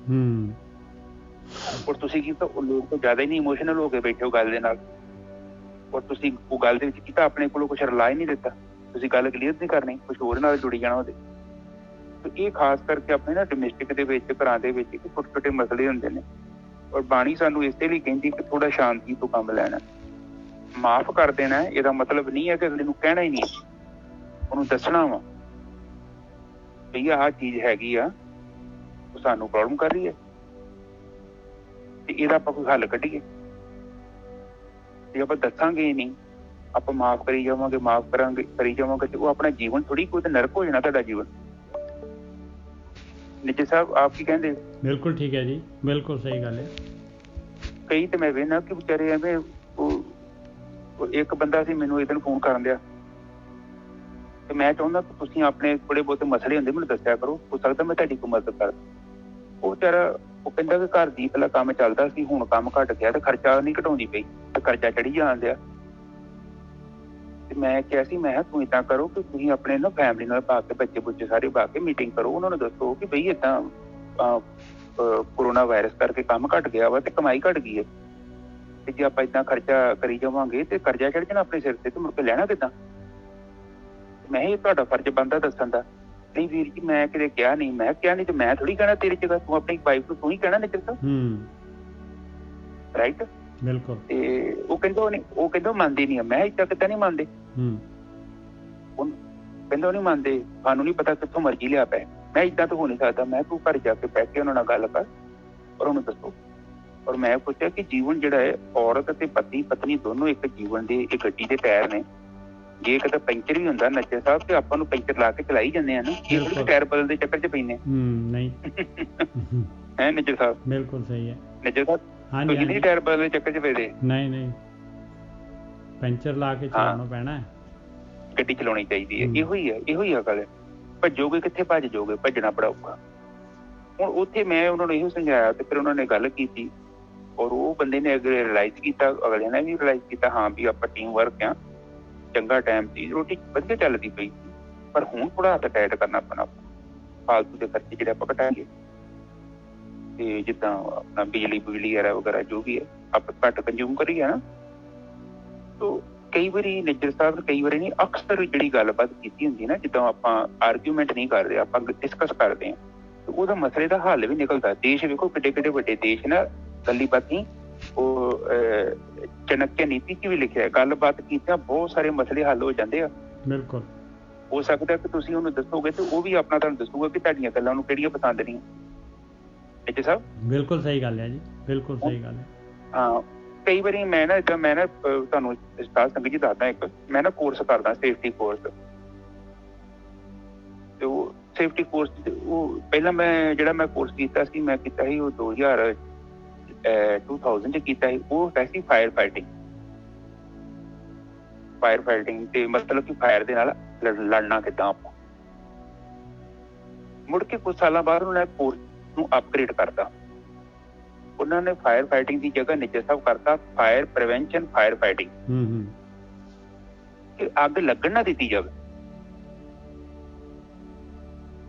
ਉਹ ਕੋਸ਼ਿਸ਼ ਇਹ ਕੀਤੀ ਜਾਵੇ ਕਿ ਅੱਗ ਲੱਗੇ ਹੀ ਨਾ, ਕਿਉਂਕਿ ਫਾਇਰ ਹੋ ਗਈ ਤੇ ਮੁੜ ਕੇ ਤੇ ਫਾਈਟਿੰਗ ਤੇ ਕਰ ਹੀ ਲੈਣੀ, ਉਹ ਤੇ ਵਕਤ ਅਲੱਗ ਚੀਜ਼ ਆ। ਕਿਉਂ ਨਾ ਕੋਸ਼ਿਸ਼ ਕੀਤੀ ਜਾਵੇ ਜਿੰਨਾ ਕਾਰਨਾਂ ਕਰਕੇ ਅੱਗ ਲੱਗਦੀ ਆ ਉਸ ਚੀਜ਼ ਨੂੰ ਐਲੀਮੀਨੇਟ ਕੀਤਾ ਜਾਵੇ। ਉਹਦੇ 'ਚ 3 ਚੀਜ਼ਾਂ ਹੁੰਦੀਆਂ ਨੇ ਤੇ ਟ੍ਰਾਇੰਗਲ ਹੁੰਦੀ ਆ ਫਾਇਰ, ਇੱਕ ਸਾਈਡ ਤੇ ਹੁੰਦਾ ਵਾ ਮਟੀਰੀਅਲ, ਆਕਸੀਜਨ ਤੇ ਹੀਟ। ਇਹ ਤਿੰਨੇ ਚੀਜ਼ਾਂ ਜਦੋਂ ਮਿਲ ਜਾਂਦੀਆਂ ਨੇ ਤੇ ਅੱਗ ਲੱਗ ਜਾਂਦੀ ਹੈ। ਹੁਣ ਤਿੰਨਾਂ ਚ ਜਿਹੜੀ ਵੀ ਚੀਜ਼ ਆਪਾਂ ਪਰੇ ਕਰ ਦਾਂਗੇ, ਜਿੱਦਾਂ ਮੰਨ ਲਓ ਘਰਾਂ ਚ ਅੱਗ ਲੱਗ ਜਾਂਦੀ ਹੈ ਤਾਂ ਆਪਾਂ ਕੰਬਲ ਨਹੀਂ ਪਾ ਦਿੰਦੇ ਉੱਤੇ ਚੁੱਲ੍ਹੇ ਤੇ, ਅੱਗ ਬੁੱਝ ਜਾਂਦੀ ਹੈ ਤੇ ਆਪਾਂ ਆਕਸੀਜਨ ਡਿਸਕਨੈਕਟ ਕਰਤੀ, ਬਾਕੀ ਉਹ ਆਪਣੇ ਆਪ ਹੀ ਅੱਗ ਬੁੱਝ ਜਾਣੀ। ਜਾਂ ਫਿਰ ਮਟੀਰੀਅਲ ਪਰੇ ਕਰ ਦਈਦਾ ਤੇ ਜਾਂ ਫਿਰ ਹੀਟ ਆ ਉਹ ਤੇ ਪਾਣੀ ਪਾ ਦਈਦਾ, ਇਹ ਤਿੰਨ ਚੀਜ਼ਾਂ ਨਾਲ ਅੱਗ ਬੁੱਝ ਜਾਂਦੀ ਹੈ। ਇਸੇ ਹੀ ਤਰ੍ਹਾਂ ਘਰਾਂ ਦੇ ਵਿੱਚ ਵੀ ਜਿਹੜੇ ਲੜਾਈਆਂ ਹੁੰਦੀਆਂ ਨਾ ਨੇਚਰ ਸਾਹਿਬ, ਇਕੱਲੇ ਇੱਕ ਮਟੀਰੀਅਲ ਦੇ ਨਾਲ ਅੱਗ ਨਹੀਂ ਲੱਗ ਸਕਦੀ। ਉਹਦੇ ਲਈ 2 ਬੰਦੇ ਦੀ ਤਰਫ, ਦੋਨੋਂ ਤਰਫ ਤੋਂ ਜਦੋਂ ਆਪਾਂ ਥੋੜਾ ਰਿਐਕਸ਼ਨ ਕਰਦੇ ਹਾਂ, ਚਾਹੇ ਕਿੱਦਾਂ ਦਾ ਵੀ ਕਰਦੇ ਹਾਂ, ਸਾਡੇ ਜੀਵਨ 'ਚ ਅਸੀਂ ਜੋ ਕੰਡੀਸ਼ਨ ਹੈਗੀ ਹੈ ਉਹਦੇ ਲਈ ਸਾਡਾ ਭੂਤਕਾਲ ਬਹੁਤ ਹੱਦ ਤੱਕ ਜ਼ਿੰਮੇਵਾਰ ਹੈ। ਕਿਉਂਕਿ ਅਸੀਂ ਜਿੱਦਾਂ ਦੀ ਫਸਲ ਬੀਜ ਰਹੇ ਹਾਂ ਪਰ ਉਹ ਚੀਜ਼ ਸਾਨੂੰ ਵਾਪਸ ਦਿੰਦਾ ਹੈ, ਕੁਦਰਤ ਸਾਨੂੰ ਵਾਪਸ ਦਿੰਦੀ ਹੈ। ਹੁਣ ਜਿੱਦਾਂ ਆਪਾਂ ਕਿਸੇ ਨੂੰ ਨਫ਼ਰਤ ਦੇ ਦਿੰਦੇ ਹਾਂ, ਆਪਾਂ ਨਫ਼ਰਤ ਦੇਂਦੇ ਹਾਂ, ਜੈਲਸੀ ਕਰਦੇ ਹਾਂ, ਤੇ ਉਹ ਚੀਜ਼ ਜਿਹੜੀ ਹੈ ਨਾ ਉਹ ਅਸਲ ਦੇ ਵਿੱਚ ਆਪਾਂ ਪਹਿਲਾਂ ਵੀ ਗੱਲ ਕੀਤੀ ਕਿ ਕੋਲਾ ਕਿਸੇ ਤੇ ਸੁੱਟੀ ਦਾ ਵਾ, ਦੂਜੇ ਦੇ ਸੁੱਟਣ ਤੋਂ ਪਹਿਲਾਂ ਅਸੀਂ ਖੁਦ ਉਸ ਕੋਲੇ ਨੂੰ ਆਪਣੇ ਹੱਥ 'ਚ ਲੈ ਕੇ ਬੈਠੇ ਹਾਂ। ਇੱਕ ਚੀਜ਼ ਨਿੱਜਰ ਸਾਹਿਬ ਮੈਂ ਹੋਰ ਕਹਿਣਾ ਚਾਹੁੰਦਾ, ਜਦੋਂ ਆਪਾਂ ਕਿਸੇ ਨਾਲ ਮੰਨ ਲਓ ਲੜਦੇ ਵੀ ਹਾਂ, ਇੱਕ ਲੜਾਈ ਨਾ ਬਹੁਤੀ ਲੰਮੀ ਨਾ ਖਿੱਚਿਆ ਕਰੋ। ਕਈ ਵਾਰੀ ਆਪਾਂ ਉਸੇ ਲੜਾਈ ਨੂੰ 1 ਹਫ਼ਤਾ ਮਹੀਨਾ ਤੱਕ ਵੀ ਲਈ ਫਿਰਦੇ ਹਾਂ। ਉਹਦੇ ਨਾਲ ਕੀ ਹੁੰਦਾ ਕਿ ਸਾਡੇ ਅੰਦਰ ਸਾਡੇ ਜਿਹੜੇ ਪ੍ਰਾਣ ਊਰਜਾ ਹੈ ਉਹ ਅੰਦਰੋਂ ਟੌਕਸਿਕ ਇੱਕ ਕੈਮੀਕਲ ਕੱਢਦੀ ਹੈ, ਜਿਹਦੇ ਕਰਕੇ ਸਾਡਾ ਨਰਵਸ ਸਿਸਟਮ ਬਹੁਤ ਡੈਮੇਜ ਹੁੰਦਾ ਹੈ, ਸਾਡੀ ਸੋਚ ਤੇ ਫਰਕ ਪੈਂਦਾ ਹੈ। ਅਸੀਂ ਜਿੱਦਾਂ ਦੀ ਸੋਚ ਕਰਾਂਗੇ ਨਾ ਉਹ ਸੋਚ ਦੇ ਉੱਤੇ ਉਹ ਫਰਕ ਪੈਣਾ ਹੈ। ਜੇ ਮੰਨ ਲਓ ਕਿ ਮੈਂ ਹੁਣ ਕਿਸੇ ਬੰਦੇ ਨੂੰ ਪਾਉਂਦਾ ਹੀ ਨਹੀਂ ਪਿਆ, ਅੱਜ 7 ਦਿਨ ਹੋ ਗਿਆ ਬੰਦਾ ਆਪਣੇ ਘਰੇ ਰਹਿੰਦਾ ਨਿੱਜਰ ਸਾਹਿਬ, ਪਰ 7 ਦਿਨ ਦਾ ਮੈਂ ਉਹਨੂੰ ਨਹੀਂ ਸਜ਼ਾ ਦੇਂਦਾ, ਮੈਂ ਆਪਣੇ ਆਪ ਨੂੰ ਸਜ਼ਾ ਦੇ ਰਿਹਾ। ਬਿਲਕੁਲ ਸਹੀ ਗੱਲ ਹੈ, ਕਿਉਂਕਿ ਉਹ ਮੇਰੇ ਅੰਦਰ ਤੇ ਹੈ ਨਾ, ਉਹਨੂੰ ਤੇ ਪਤਾ ਹੀ ਨਹੀਂ, ਉਹ ਤੇ ਸੁੱਤਾ, ਔਰ ਮੈਂ ਆਪਣੇ ਵੈਲਬੀਇੰਗ ਨੂੰ ਮੈਂ ਡੈਮੇਜ ਕਰ ਰਿਹਾ ਕਿ ਉਹ ਕਰ ਰਿਹਾ, ਦੱਸੋ? ਮੈਂ ਬਿਲਕੁਲ ਆਪਾਂ ਹੀ ਕਰ ਰਹੇ। ਇਹਦਾ ਮਤਲਬ ਇਹੋ ਹੀ ਆ, ਉਸ ਬੰਦੇ ਨਾਲ ਇਹ ਨਹੀਂ ਮੈਂ ਕਹਿੰਦਾ ਕਿ ਉਹਨੂੰ ਜੱਫੀਆਂ ਪਾਈ ਜੋ ਜਾ ਕੇ ਮਾਫ਼ ਕਰ ਦੋ, ਉਹਨੂੰ ਕਹੋ ਕਿ ਸੌਰੀ ਤੇ ਨਿਊ ਸਟਾਰਟ ਕਰੋ, ਬਟ ਉਹਦੇ ਨਾਲ ਥੋੜਾ ਜਿਹਾ ਗੈਪ ਪਾ ਕੇ ਰੱਖੋ, ਉਹਦੇ ਨਾਲ ਉਨੀ ਗੱਲ ਨਾ ਕਰੋ ਜਿੰਨੀ ਤੁਸੀਂ ਨੋਰਮਲ ਕਰਦੇ ਜੋ। ਉਹਨੂੰ ਅਹਿਸਾਸ ਹੋਵੇ ਕਿ ਬੰਦਾ ਮੇਰੇ ਤੋਂ ਥੋੜਾ ਜਿਹਾ ਦੂਰ ਹੋ ਗਿਆ, ਥੋੜਾ ਗੈਪ ਪਾ ਲਓ ਬਸ, ਉਹਨੂੰ ਰਿਲਾਈਜ਼ ਹੀ ਕਰਾਉਣਾ ਵਾ ਤਾਂ ਜੋ ਬੰਦਾ ਰਿਪੀਟ ਨਾ ਕਰੇ। ਜੇ ਆਪਾਂ ਨੋਰਮਲੀ ਬੈਠੇ ਹਾਂ, ਚਪੇੜਾਂ ਖਾ ਕੇ ਵੀ ਨੋਰਮਲੀ ਬੈਠੇ ਹਾਂ, ਤੇ ਫਿਰ ਉਹ ਅਗਲੇ ਦੀ ਆਦਤ ਪੈ ਜਾਣੀ ਉਹਨੂੰ ਤਾਂ ਪਤਾ ਹੀ ਨਹੀਂ ਕਿ ਮੈਂ ਏਦਾਂ ਮਾੜਾ ਕੰਮ ਕਰ ਰਿਹਾ। ਉਹਨੂੰ ਅਹਿਸਾਸ ਤੇ ਹੋਵੇ ਨਾ, ਬੱਚਾ ਵੀ ਆ, ਬੱਚਾ ਤੁਹਾਡੇ ਨਾਲ ਮਾੜਾ ਬਿਹੇਵ ਕਰਦਾ, ਤੁਸੀਂ ਉਹਨੂੰ ਚਪੇੜ ਤੇ ਨਹੀਂ ਮਾਰ ਸਕਦੇ, ਬਟ ਉਹਨੂੰ ਕਹੋ ਕਿ ਪੁੱਤ ਅੱਜ ਤੈਨੂੰ 3-4 ਘੰਟੇ ਮੈਂ ਨਹੀਂ ਖਵਾਉਣਾ ਕਿਉਂਕਿ ਤੂੰ ਮਾੜਾ ਬੋਲਿਆ। ਉਹਨੂੰ ਅਹਿਸਾਸ ਹੋਵੇ। ਜੇ ਉਹਨੂੰ ਆਪਾਂ ਅਹਿਸਾਸ ਹੀ ਨਹੀਂ ਕਰਾਵਾਂਗੇ ਔਰ ਮੁੜ ਕੇ ਬੱਚੇ ਦੀ ਆਦਤ ਪੈ ਜਾਣੀ ਹੈ, ਉਹ ਬੱਚੇ ਨੇ ਸੁਣਨੀ ਹੈ ਤੁਹਾਡੀ ਗੱਲ। ਤੇ ਇਹ ਬੇਸਿਕ ਗੱਲਾਂ ਜਿਹੜੀਆਂ ਹੈਗੀਆਂ ਨੇ ਉਹ ਕੋਸ਼ਿਸ਼ ਕਰਿਆ ਕਰੋ, ਇਹਨਾਂ ਨੂੰ ਇੰਪਲੀਮੈਂਟ ਜ਼ਰੂਰ ਕਰੋ। ਜੇ ਤੁਹਾਡਾ ਕਿਸੇ ਘਰ ਦੇ ਵਿੱਚ ਵੀ ਕਿਹਨੂੰ ਡਿਸਪਿਊਟ ਹੈਗਾ, ਤੁਸੀਂ ਸਾਰੀ ਦੁਨੀਆ ਨੂੰ ਦੱਸ ਦੇ ਜੋ ਇਹ ਬੰਦਾ ਏਦਾਂ ਤੁਸੀਂ ਬੰਦੇ ਨਾਲ ਹਿੰਮਤ ਕਰਕੇ ਗੜਸ ਲਿਆਓ, ਉਹਦੇ ਨਾਲ ਡਾਇਰੈਕਟ ਗੱਲ ਕਰੋ। ਕੀ ਕਹੂਗਾ ਤੁਹਾਨੂੰ? ਕੀ ਕਹਿੰਦੇ ਆਪ? ਬਿਲਕੁਲ ਸਹੀ ਗੱਲ ਹੈ ਜੀ, ਬਿਲਕੁਲ ਸਹੀ ਹੈ। ਉਹਦੇ ਨਾਲ ਮਸਲਾ ਹੱਲ ਵੀ ਹੋ ਜਾਊਗਾ, ਬਾਕੀ ਮਸਲਾ ਤਾਂ ਵਧੂਗਾ ਭਖੂਗਾ। ਉਹਨੇ ਦੂਜਿਆਂ ਨੇ ਜਿਹੜੀਆਂ ਲਾ ਕੇ ਆਪਣੇ ਵੱਲੋਂ 2-4 ਹੋਰ ਲਾ ਲੈਣੀਆਂ। ਹਾਂ, ਹੁਣ ਦੇਖੋ ਗੁਰੂ ਗੋਬਿੰਦ ਸਿੰਘ ਜੀ ਨੇ ਜਦੋਂ ਗੁਰੂ ਤੇਗ ਬਹਾਦਰ ਜੀ ਨੂੰ ਦਿੱਲੀ ਭੇਜਿਆ ਨਾ, ਉਹਦਾ ਕਾਰਨ ਇਹੋ ਹੀ ਸੀ। ਪਹਿਲਾਂ ਚਾਹੁੰਦੇ ਸੀ ਕਿ ਹੋ ਸਕਦਾ ਕਿ ਓਦਾਂ ਹੀ ਮੈਟਰ ਸੌਰਟ ਆਊਟ ਹੋ ਜਾਏ, ਪਰ ਨਹੀਂ ਹੋਇਆ। ਫਿਰ ਉਹਨਾਂ ਨੇ ਇਹ ਨਹੀਂ ਕਿਹਾ ਕਿ ਉਹਨਾਂ ਨੇ ਕੋਈ ਰਾਜ ਪਾਟ ਲਈ ਨਹੀਂ ਜੰਗ ਲੜੀ। ਉਹਨਾਂ ਨੇ ਹਿੰਸਾ ਇਸ ਕਰਕੇ ਕੀਤੀ ਕਿਉਂਕਿ ਕਰਤੱਵ ਸੀ ਉਹਨਾਂ ਦਾ। ਨਿੱਜਰ ਸਾਹਿਬ, ਕਰਤੱਵ ਬਿਲਕੁਲ। ਧਰਮ ਵੀ ਤਾਂ ਹੁੰਦਾ ਨਾ ਕੋਈ ਚੀਜ਼। ਹੁਣ ਇਹ ਥੋੜੀ ਕਿ ਹੁਣ ਆਪਾਂ ਆਪਣੇ ਦੇਸ਼ ਤੇ ਹਮਲਾ ਕਰਨਗੇ ਤੇ ਆਪਾਂ ਬੈਠੇ ਰਹੀ। ਹੁਣ ਜਿੱਦਾਂ ਦੂਜੇ ਚਾਈਨਾ ਦੇ ਨਾਲ ਪੰਗਾ ਪੈ ਗਿਆ ਸੀ, ਉੱਥੇ ਕਰਤੱਵ ਹੈ ਸਾਡਾ ਵੀ ਕੋਈ ਜ਼ਿੰਮੇਵਾਰੀ ਬਣਦੀ ਹੈ। ਜੇ ਅਗਲਾ 4 ਮਾਰਦਾ ਤੇ ਮੈਂ ਉੱਥੇ ਲਾਗੇ ਤੇ ਖਲੋ ਸਕਦਾ ਨਾ, ਕਮ ਸੇ ਕਮ ਵੀ ਕਿ ਤੂੰ ਗਲਤ ਕਰ ਰਿਹਾ। ਆਪਾਂ ਵਰਬਲੀ ਤੇ ਨਹੀਂ ਕਿਸੇ ਨੂੰ ਮਾੜਾ ਕਹਿਣਾ, ਪਰ ਆਪਾਂ ਅਗਲੇ ਨੂੰ ਅਹਿਸਾਸ ਤੇ ਕਰੇਗੀ ਨਾ, ਯਾਰ ਤੂੰ ਕੱਲਾ ਬੰਦਾ ਵਾ, ਘਰ ਦਾ ਸਾਰਾ ਸਿਸਟਮ ਪਲੂਟ ਕੀਤਾ, ਹਨਾ। ਬਿਲਕੁਲ ਸਹੀ। ਔਰ ਕੋਸ਼ਿਸ਼ ਕਰਿਆ ਕਰੋ ਜਿਹੜਾ ਟੌਪਿਕ ਹੋਇਆ ਉਹਦੇ ਤੇ ਗੱਲ ਕਰਨੀ, ਉਸੇ ਟੌਪਿਕ ਤੇ ਗੱਲ ਕਰਨੀ ਹੈ। ਪਿਛਲਾ ਕਚਰਾ ਬਿਲਕੁਲ ਚੁੱਕ ਨਹੀਂ ਲਿਆਉਣਾ। ਇੱਕ ਅੱਧੀ ਗੱਲ ਕਰ ਲਓ ਜੇ ਜੈਨੂਇਨ ਹੈਗੀ, ਪਰ ਜ਼ਿਆਦਾ ਗੱਲਾਂ ਕਰੋਗੇ ਤੇ ਫਿਰ ਤੇ ਗੱਲ ਖਿਚੜੀ ਪੱਪਾ ਬਣ ਜਾਣਾ। ਗੱਲ ਕੁਛ ਵੀ ਨਹੀਂ ਕਲੀਅਰ ਹੋਣੀ। ਤੁਹਾਡੀ ਜ਼ਿੰਦਗੀ ਏਦਾਂ ਹੀ ਲੰਘ ਜਾਣੀ ਆ ਸਾਰੀ। ਜੇ ਕੋਈ ਚੀਜ਼ ਨਹੀਂ ਪਸੰਦ ਆ ਉਹਨੂੰ ਕਹੋ ਡਾਇਰੈਕਟਲੀ, ਪਿਆਰ ਨਾਲ ਕਹੋ। ਪਰ ਇੱਕ ਗੱਲ ਹੈਗੀ ਆ, ਗੱਲ ਕਹਿਣ ਦਾ ਟਾਈਮ ਹੁੰਦਾ। ਜਿੱਦਾਂ ਕਿਸਾਨ ਇੱਕ ਚੰਗੀ ਜਦੋਂ ਫਸਲ ਬੀਜਦਾ ਨੇ ਤੇ ਵੱਤਰ ਵੇਂਦਾ, ਉਹ ਚੰਗਾ ਵੱਤਰ ਤਾਂ ਹੀ ਬੀਜਦਾ। ਨਿੱਜਰ ਸਾਹਿਬ ਕਿ ਮੀਂਹ ਚ ਥੋੜੀ ਬੀਜ ਦਿੰਦਾ ਫਸਲ, ਦੱਸੋ। ਇੱਕ ਹੋਰ ਚੀਜ਼ ਹੈ ਗੁਰਕੀ ਸਾਹਿਬ, ਗੱਲ ਜਿਹੜੀ ਹੈਗੀ ਨਾ, ਜੇ ਤੁਸੀਂ ਪੋਲਾਈਟਲੀ ਕਰਾਂਗੇ, ਆਪਾਂ ਨਰਮੀ ਦੇ ਨਾਲ ਕਰਾਂਗੇ ਤੇ ਫਿਰ ਫਲੀਭੂਤ ਹੋਏਗੀ, ਫਿਰ ਵਧੀਆ ਰਿਜ਼ਲਟ ਆ ਜਾਏਗਾ। ਜੇ ਆਪਾਂ ਆਕੜ ਕੇ ਕਰਾਂਗੇ ਤੇ ਫਿਰ ਗੱਲ ਬਣਨੀ ਨਹੀਂ। ਹਾਂ, ਔਰ ਨਿੱਜਰ ਸਾਹਿਬ ਜਿਹਦੇ ਦੇਖੇ, ਔਰ ਜਦੋਂ ਗੱਲ ਕਰਨ ਵਾਲਾ ਬੰਦਾ ਕਮਜ਼ੋਰ ਨਹੀਂ ਹੁੰਦਾ, ਉਹ ਸਿਆਣਾ ਹੁੰਦਾ। ਇਹ ਨਾ ਸੋਚੋ ਅਗਲੇ ਨੂੰ, ਇਹ ਨਾ ਸੋਚੋ ਕਿ ਮੈਂ ਬੜਾ ਹੀਮੈਨ ਹੈ, ਮੈਂ ਸੁਪਰਮੈਨ ਹੈ, ਮੈਂ ਬੜਾ ਸਖਤ ਹੈ, ਮੈਂ ਨਹੀਂ ਪਰਵਾਹ ਕਰਦਾ। ਏਦਾਂ ਗੱਲ ਕਰੋਗੇ ਤੇ ਗੱਲ ਨਹੀਂ ਬਣਨੀ। ਤੁਹਾਨੂੰ ਉਸ ਬੰਦੇ ਕੋਲ ਜਾਣਾ ਹੀ ਪੈਣਾ। ਔਰ ਕਈ ਵਾਰੀ ਇੰਨਾ ਮਸਲਾ ਹੁੰਦਾ ਹੈ, ਉਸ ਬੰਦਾ ਸਾਡਾ ਜੀਵਨ ਤੇ ਇੰਨਾ ਕਲੋਜ਼ ਹੁੰਦਾ, ਉਹਨੂੰ ਛੱਡਿਆ ਵੀ ਨਹੀਂ ਜਾ ਸਕਦਾ, ਰਹਿਣਾ ਉਹਦੇ ਨਾਲ ਹੁੰਦਾ ਹੈ। ਜਾਂ ਸਾਡੇ ਕੋਲ ਆਪਸ਼ਨ ਹੋਵੇ ਤੇ ਉਹ ਰੋਜ਼ ਦਾ ਜ਼ਹਿਰ ਪੀਣ ਦੇ ਨਾਲ ਉਸ ਬੰਦੇ ਨਾਲ ਗੱਲ ਕਰੋਗੇ, ਕਿਉਂਕਿ ਤੁਹਾਡੀ ਜ਼ਿੰਮੇਵਾਰੀ ਆ। ਤੁਸੀਂ ਕਹਿ ਸਕਦੇ ਜੀ ਹਾਂ ਇਹ ਚੀਜ਼ ਮੈਨੂੰ ਸਹੀ ਨਹੀਂ ਲੱਗਦੀ ਔਰ ਥੋੜੀ ਡਿਸਟਰਬ ਹੁੰਦੀ ਆ ਮੈਂ, ਜੇ ਮੈਂ ਹੁੰਦਾ ਵਾਂ, ਪਲੀਜ਼ ਤੁਸੀਂ ਏਦਾਂ ਨਾ ਕਰਿਆ ਕਰੋ। ਇਹਦੇ ਨਾਲ ਬੜੇ ਮਸਲੇ ਤੁਹਾਡੇ ਹੱਲ ਹੋ ਜਾਣਗੇ। ਪਲੀਜ਼ ਇਹ ਟਰਾਈ ਕਰਨਾ ਹੀ ਹੈ। ਔਰ ਮੈਨੂੰ ਬੜੀ ਖੁਸ਼ੀ ਹੋਊਗੀ ਜੇ ਤੁਹਾਡੇ ਜੀਵਨ 'ਚ ਕੋਈ ਚੰਗੀ ਚੀਜ਼ ਆਵੇ, ਮੈਨੂੰ ਸੱਚੀ ਬਹੁਤ ਖੁਸ਼ੀ ਹੋਊਗੀ। ਔਰ ਮੈਂ ਤੇ ਹਮੇਸ਼ਾ ਹੀ ਕੰਮ ਤੇ ਜਦੋਂ ਵੀ ਜਾਂਦਾ ਨਾ, ਤੇ ਨਿੱਜਰ ਸਾਹਿਬ ਇੱਥੇ ਨਾ ਬੜੀ ਕਿਸਮ ਦੇ ਬੰਦਿਆਂ ਨਾਲ ਕੰਮ ਕਰਨ ਨੂੰ ਮਿਲਦਾ, ਤੇ ਮੈਂ 2 ਮਿੰਟ ਜੇ ਕੋਈ ਮੈਨੂੰ ਪਤਾ ਲੱਗ ਜਾਏ ਨਾ ਕਿ ਐਟੀਟਿਊਡ 'ਚ ਗੱਲ ਕਰਦਾ, ਮੈਂ ਉਹਦੇ ਨਾਲ 2 ਮਿੰਟ ਜਾ ਕੇ ਗੱਲ ਕਰ ਲੈਂਦਾ ਕਿ ਭਾਈ ਮੈਂ ਵੀ ਇੱਥੇ 3-4 ਮਹੀਨੇ ਕੰਮ ਕਰਨਾ, ਤੇ ਮੇਰਾ ਦੇਸ਼ ਹੈਗਾ ਆਪਣਾ, ਉੱਥੇ ਮੈਂ ਉੱਥੇ ਚੱਲ ਜਾਣਾ। ਤੇਰੇ ਨਾਲ ਕੋਈ ਮੈਂ ਲੈਣਾ ਦੇਣਾ ਨਹੀਂ ਹੈਗਾ ਭਾਈ, ਹਨਾ। ਤੇ ਜੇ ਜੋ ਗੱਲਬਾਤ ਹੈਗੀ ਆਪਾਂ ਬਹਿ ਕੇ 2 ਮਿੰਟ ਸੈਟ ਆਊਟ ਕਰ ਲਈਏ। ਪਰ ਉਹਨੂੰ ਪਤਾ ਲੱਗ ਜਾਂਦਾ ਕਿ ਅਗਲੇ ਨੂੰ ਕਿਤੇ ਬੰਦਾ ਡਾਇਰੈਕਟ ਆ ਗਿਆ ਮੇਰੇ ਕੋਲ, ਇਹ ਬੰਦਾ ਹਿੰਮਤ ਵਾਲਾ, ਉਹ ਦੁਬਾਰਾ ਏਦਾਂ ਕੰਮ ਕਰੂਗਾ ਹੀ ਨਹੀਂ। ਉਹਨੂੰ ਪਤਾ ਇਹ ਬੰਦਾ ਤੇ ਮੇਰੇ ਕੋਲ ਆ ਗਿਆ ਸਿੱਧਾ। ਮੈਂ ਕਿਸੇ ਕੋ ਕੰਪਲੇਂਟ ਨਹੀਂ ਕਰਦਾ, ਮੈਂ ਡਾਇਰੈਕਟ ਬੰਦੇ ਕੋਲ ਪਹੁੰਚ ਜਾਂਦਾ ਅਗਲੇ ਕੋਲ, ਵੀ ਤੂੰ ਏਦਾਂ ਬੋਲਿਆ ਕਿਉਂ, ਤੇ ਤੈਨੂੰ ਕੋਈ ਹੈਗੀ ਆ ਤੇ ਮੇਰੇ ਤੇ ਕਮੀ ਹੈਗੀ, ਭਰਾ ਦੱਸ ਦੇ, ਮੈਂ ਸਹੀ ਕਰ ਲੈਣਾ। ਉਹ ਅੱਗੋਂ ਕਹਿੰਦਾ ਨੋ ਨੋ ਨੋ ਨੋ ਨੋ। ਫਿਰ ਅਗਲੇ ਨੂੰ ਪਤਾ ਨਾ ਕਿ ਬੰਦਾ ਤੇ ਬੜਾ ਖਤਰਨਾਕ ਤੇ ਡਾਇਰੈਕਟ ਆ ਗਿਆ। ਉਹ ਸੋਚਦਾ ਕਿ ਬੱਚਿਆਂ ਨੂੰ ਇਹਨੂੰ ਕਹੂਗਾ ਉਹਨੂੰ ਕਹੂਗਾ, ਉਹ ਗੱਲਾਂ ਮੇਰੇ ਕੋਲ ਆਉਣਗੀਆਂ, ਪਰ ਇਹ ਤਾਂ ਬੰਦਾ ਡਾਇਰੈਕਟ ਆਉਂਦਾ। ਪਰ ਮੈਂ ਆਉਣਾ ਨੈਕਸਟ ਡੇ, ਉਸੇ ਦਿਨ ਨਹੀਂ, ਅਗਲੇ ਦਿਨ ਜਾ ਕੇ ਉਹਨਾਂ ਗੱਲ ਕਰਨੀ ਹੈ 10 ਮਿੰਟ 5 ਮਿੰਟ। ਔਰ ਇਸ ਨਾਲ ਕਾਫੀ ਮੇਰੀ ਜ਼ਿੰਦਗੀ 'ਚ ਕਾਫੀ ਸੁਧਾਰ ਹੋਇਆ, ਔਰ ਲੋਕਾਂ ਨਾਲ ਰਿਲੇਸ਼ਨ ਅੰਡਰਸਟੈਂਡਿੰਗ ਮੇਰੀ ਬੈਟਰ ਹੋਈ। ਤੇ ਜੇ ਮੈਂ ਉਹਨੂੰ ਛੱਡ ਕੇ ਮੈਂ ਲੋਕਾਂ ਨੂੰ ਕਹੀ ਜਾਊਂਗਾ ਤੇ ਉਹਦਾ ਤਾਂ ਫਾਇਦਾ ਕੋਈ ਨਹੀਂ ਹੈਗਾ ਨਿੱਜਰ ਸਾਹਿਬ। ਬਿਲਕੁਲ। ਉਹ ਲੋਕਾਂ ਨੇ ਮਸਾਲਾ ਲਾ ਕੇ ਗੱਲ ਕਰੀ ਜਾਣੀ। ਇਹ ਗੱਲ ਇਹ ਤੁਹਾਡੀ ਆਪਣੀ ਜ਼ਿੰਦਗੀ ਦੇ ਲਈ ਹੈਗੀ ਸੀ। ਤੋ ਬਾਣੀ ਦੇ ਨਾਲ ਆਪਾਂ ਵੀ ਥੋੜੀਆਂ ਬਹੁਤੀਆਂ ਗੱਲਾਂ ਕਰਦੇ ਹਾਂ, ਜਿਹਦੇ ਨਾਲ ਤੁਹਾਡੀ ਜ਼ਿੰਦਗੀ ਬੜੀ ਸੌਖੀ ਹੋ ਜਾਏ। ਔਰ ਪਲੀਜ਼ ਇਹਨੂੰ ਟਰਾਈ ਕਰਿਓ, ਡਰਿਓ ਨਾ, ਤੁਹਾਨੂੰ ਕੋਈ ਕੁਛ ਨਹੀਂ ਕਹਿ ਦੂਗਾ। ਜੀਵਨ ਦਾ, ਚੰਗਾ ਜੀਵਨ ਦਾ ਹਰ ਇੱਕ ਨੂੰ ਹੱਕ ਆ। ਕੋਈ ਇੱਥੇ ਹਿਟਲਰ ਨਹੀਂ ਹੈਗਾ, ਆਪਾਂ ਸਾਰੇ ਇੱਕੋ ਕਿਸ਼ਤੀ 'ਚ ਬੈਠੇ ਹਾਂ ਔਰ ਪਰਿਵਾਰ 'ਚ ਬੈਠੇ ਹਾਂ। ਜੇ ਆਪਾਂ ਚਾਹੁੰਦੇ ਚੰਗਾ ਰਿਸ਼ਤਾ ਬਣੇ, ਸਾਡੇ ਪਿਆਰ ਵਧੇ, ਤੇ ਕਿਉਂ ਨਾ ਸਾਨੂੰ ਡਿਸਕਸ ਵੀ ਕਰਨਾ ਚਾਹੀਦਾ। ਪਰ ਜੋ ਮੈਟਰ ਹੈਗੇ ਉਹਨਾਂ ਨੂੰ ਲੈ ਕੇ ਸ਼ਾਰਟ ਆਊਟ ਕਰੋ ਔਰ ਠੀਕ ਹੋ ਜਾਣਗੇ। ਉਹ ਤੁਹਾਡਾ ਜੀਵਨ ਬੜਾ ਸੌਖਾ ਹੋ ਜਾਊਗਾ। ਜ਼ਿੰਦਗੀ ਇੱਕ ਗੇਮ ਆ। ਉਹ ਬੰਦਾ ਹਾਰਦਾ ਵਾ ਜਿਹਨੂੰ ਖੇਡਣੀ ਨਹੀਂ ਆਉਂਦੀ ਨਜ਼ਰ ਸਾਹਿਬ। ਪਰ ਜਿਹੜਾ ਚੰਗਾ ਪਲੇਅਰ ਆ ਤੇ ਉਹਨੂੰ ਤੇ ਔਖੀ ਗੇਮ ਹੀ ਪਾ ਦੋ, ਉਹਨੇ ਉਹ ਕੱਢ ਲੈਣੀ।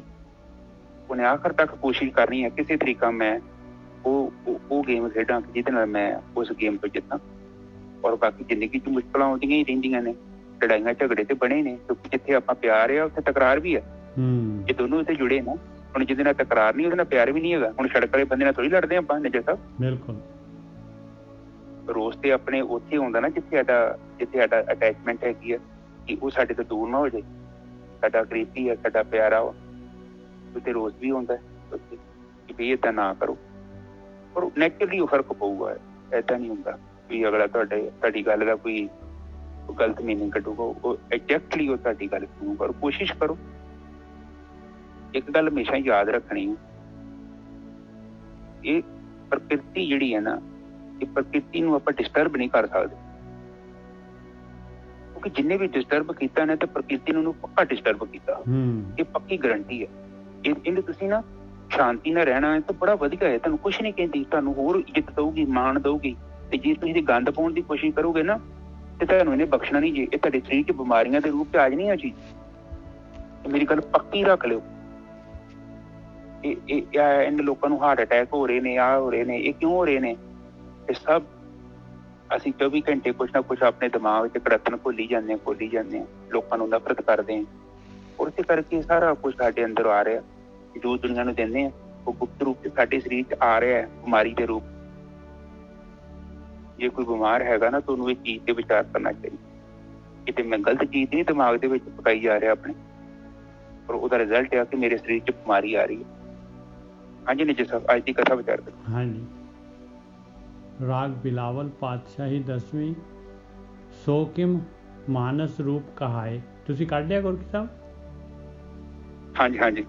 ਹਾਂ। ਸੋ ਕਿਮ ਮਾਨਸ ਰੂਪ ਕਹਾਏ, ਸਿੱਧ ਸਮਾਦ ਸਾਧ ਕਰ ਹਾਰੇ, ਕਿਉਂ ਨਾ ਦੇਖਣ ਪਾਏ ਰਹਾਓ। ਕਹਿੰਦੇ ਉਹ ਕਿਸ ਤਰ੍ਹਾਂ ਉਹਨੂੰ ਕਹਿ ਸਕਦੇ ਮਾਲਕ ਪਰਮਾਤਮਾ ਕਿ ਉਹ ਮਨੁੱਖ ਦਾ ਰੂਪ ਹੈਗਾ, ਮਨੁੱਖ ਦਾ ਸਰੀਰ ਹੈਗਾ। ਮਾਲਕ ਪਰਮਾਤਮਾ ਦੀ ਦੇਹ ਮਨੁੱਖ ਦੀ ਹੈਗੀ ਆ। ਸਿੱਧ ਲੋਕ ਸਮਾਧੀ ਲਗਾ ਕੇ ਸਾਧਨਾ ਕਰ ਕਰਕੇ ਹਾਰ ਗਏ, ਕਿਸੇ ਨੇ ਤਾਂ ਉਹਨੂੰ ਦੇਖਿਆ ਨਹੀਂ ਆ। ਰਹਾਓ, ਉਹ ਤਾਂ ਮਨੁੱਖਾਂ ਵਰਗਾ ਪੰਜ ਭੂਤਕ ਹੈ ਹੀ ਨਹੀਂ ਮਾਲਕ ਪਰਮਾਤਮਾ। ਹਾਂਜੀ ਵੀਰ ਜੀ। ਬਿਲਕੁਲ ਠੀਕ ਹੈ ਜੀ। ਜਿਹੜਾ ਜੀਵ ਦਾ ਨਿਰਮਾਣ ਹੈ ਉਹ ਪੰਜਾਂ ਤੱਤਾਂ ਤੋਂ ਹੋਇਆ। ਆਕਾਸ਼, ਹਵਾ, ਧਰਤੀ, ਪਾਣੀ, ਅਗਨੀ। ਇਹ ਪੰਜਾਂ ਤੱਤਾਂ ਤੋਂ ਸਾਡਾ ਨਿਰਮਾਣ ਹੋਇਆ। ਅਸੀਂ ਜੀਵ ਹੈਗੇ, ਪਰ ਅਸੀਂ ਪਰਮਾਤਮਾ ਨਹੀਂ ਹਾਂ। ਅਸੀਂ ਜੀਵ ਹੈ। ਪਰਮਾਤਮਾ ਤੋਂ ਪ੍ਰਕਿਰਤੀ ਬਣੀ, ਪ੍ਰਕਿਰਤੀ ਤੋਂ ਬਾਅਦ ਅਸੀਂ ਆਏ। ਮੈਂ ਭਾਵ ਤੋਂ ਮਤ, ਬੁੱਧੀ, ਚਿੱਤ, ਇਹ ਸਾਰੇ ਇਕੱਠੇ ਜੁੜੇ ਨੇ। ਉਸ ਤੋਂ ਬਾਅਦ ਸਾਡਾ ਸਰੀਰ ਹੈ ਜਿਹੜਾ, ਤੇ ਇਹ ਸਿਸਟਮ ਹੈ। ਔਰ ਸਾਨੂੰ ਤੇ ਇੰਨਾ ਵੀ ਨਹੀਂ ਪਤਾ ਕਿ ਸਾਡੇ ਸਰੀਰ 'ਚ ਕੀ ਹੋ ਰਿਹਾ। ਜੇ ਪਤਾ ਹੋਵੇ, ਜੇ ਸਰੀਰ ਸਾਡਾ ਹੋਵੇ ਨੇ, ਜੇ ਸਭ ਸਾਨੂੰ ਪਤਾ ਨਾ ਹੋਵੇ। ਹੁਣ ਸਰੀਰ 'ਚ ਬਿਮਾਰੀ ਹੋਵੇ ਤਾਂ ਹੀ ਮਸ਼ੀਨਾਂ 'ਚ ਆਪਾਂ ਟੈਸਟ ਕਰਦੇ ਜਾ ਕੇ। ਬਿਲਕੁਲ। ਇਹ ਚੀਜ਼ ਜਿਹੜੀ ਆ, ਇੱਕ ਮਸ਼ੀਨ ਮਿਲੀ ਹੈ, ਜਿੱਦਾਂ ਇੱਕ ਗੱਡੀ ਮਿਲੀ ਆ ਸਾਨੂੰ ਚਲਾਉਣ ਵਾਸਤੇ, ਚਲਾ ਰਹੇ ਉਹਨੂੰ। ਪਰ ਜੇਕਰ ਅਸੀਂ ਸਹੀ ਤਰੀਕੇ ਨਾਲ ਚਲਾਉਂਦੇ ਤਾਂ ਬੜੀ ਸੋਹਣੀ ਚੱਲਦੀ। ਜਦੋਂ ਗਲਤ ਤਰੀਕੇ ਨਾਲ ਚਲਾਵਾਂਗੇ ਤੇ ਗੱਡੀ ਖਰਾਬ ਹੋ ਜਾਣੀ, ਪਹਿਲਾਂ ਖਰਾਬ ਹੋ ਜਾਣੀ, ਛੇਤੀ ਖਰਾਬ ਹੋ ਜਾਣੀ। ਤੇ ਇਹ ਗੱਲਬਾਤ ਹੈ। ਤੇ ਇਹ ਇੱਕ ਹੀ ਬਾਣੀ ਕਹਿ ਰਹੀ ਹੈ, ਸੋ ਕਿਮ ਮਾਨਸ ਰੂਪ ਕਹਾਏ। ਕਿਸ ਤਰ੍ਹਾਂ ਉਹ ਮਾਲਕ ਪਰਮਾਤਮਾ ਮਨੁੱਖ ਦਾ ਰੂਪ ਕਿਵੇਂ ਕਹਿ ਸਕਦੇ ਉਹਨੂੰ ਪੰਜ ਭੂਤਕ ਹੈਗਾ ਭਾਈ? ਹਾਂਜੀ ਬਿਲਕੁਲ ਠੀਕ ਹੈ ਜੀ। ਉਹ ਪੰਜਾਂ ਤੱਤਾਂ ਦੀ ਸ਼ਕਤੀ ਨਹੀਂ ਹੈਗੀ, ਇਸ ਲਈ ਬਾਣੀ ਚ ਕਿਹਾ ਨਾ ਤਾਂ ਉਹਦਾ ਰੂਪ ਹੈ, ਨਾ ਰੰਗ ਹੈ, ਤੇ ਨਾ ਰੇਖ ਹੈ। ਉਹ ਸ਼ਕਤੀ ਹੈ, ਉਹ ਨਿਰਗੁਣ ਹੈ। ਉਹ ਸ਼ਕਤੀ ਜਿਹੜੀ ਹੈ ਉਹ ਨਿਰਗੁਣ ਹੈ। ਉਹ ਕਿਸੇ ਗੁਣ ਨੂੰ ਗ੍ਰਹਿਣ ਨਹੀਂ ਕਰਦੀ। ਔਰ ਅਸੀਂ ਵੀ ਉਹਨੂੰ ਉਦੋਂ ਹੀ ਅਨੁਭਵ ਕਰਦੇ ਹਾਂ ਜਦੋਂ ਅਸੀਂ ਇਹ ਭੌਤਿਕ ਪੰਜਾਂ ਤੱਤਾਂ ਤੋਂ ਅਲੱਗ ਹੋ ਕੇ ਆਪਣੀ ਸਥਿਤੀ ਨੂੰ ਆਤਮ ਤੱਤ ਤੇ ਸਥਿਰ ਕਰ ਲੈਂਦੇ ਹਾਂ। ਉਦੋਂ ਹੀ ਤੇ ਸਾਨੂੰ ਗਿਆਨ ਹੁੰਦਾ ਉਹਦਾ। ਹਾਂਜੀ ਨਿਜਰ ਸਰ। सिद्ध समाध साध कर हारे कहूँ न देखन पाए राहो। कहते सिद्ध लोग की समाधियां ला ला के साधना कर करके हार गए। कोई भी जिहड़ा हैगा इस तरीके दे नाल उहनूं पंज भूतक शरीर दे विच नहीं देख सकिया रहाओ। हाँ जी हाँ जी बिल्कुल ठीक है जी। जेकर ते असीं ਉਹਦੇ ਵੱਲ ਖੁਦ ਜਾਣ ਦੀ ਕੋਸ਼ਿਸ਼ ਕਰਦੇ ਹਾਂ ਤੇ ਉਹ ਫਿਰ ਗੜਬੜ ਹੋ ਜਾਂਦੀ ਹੈ।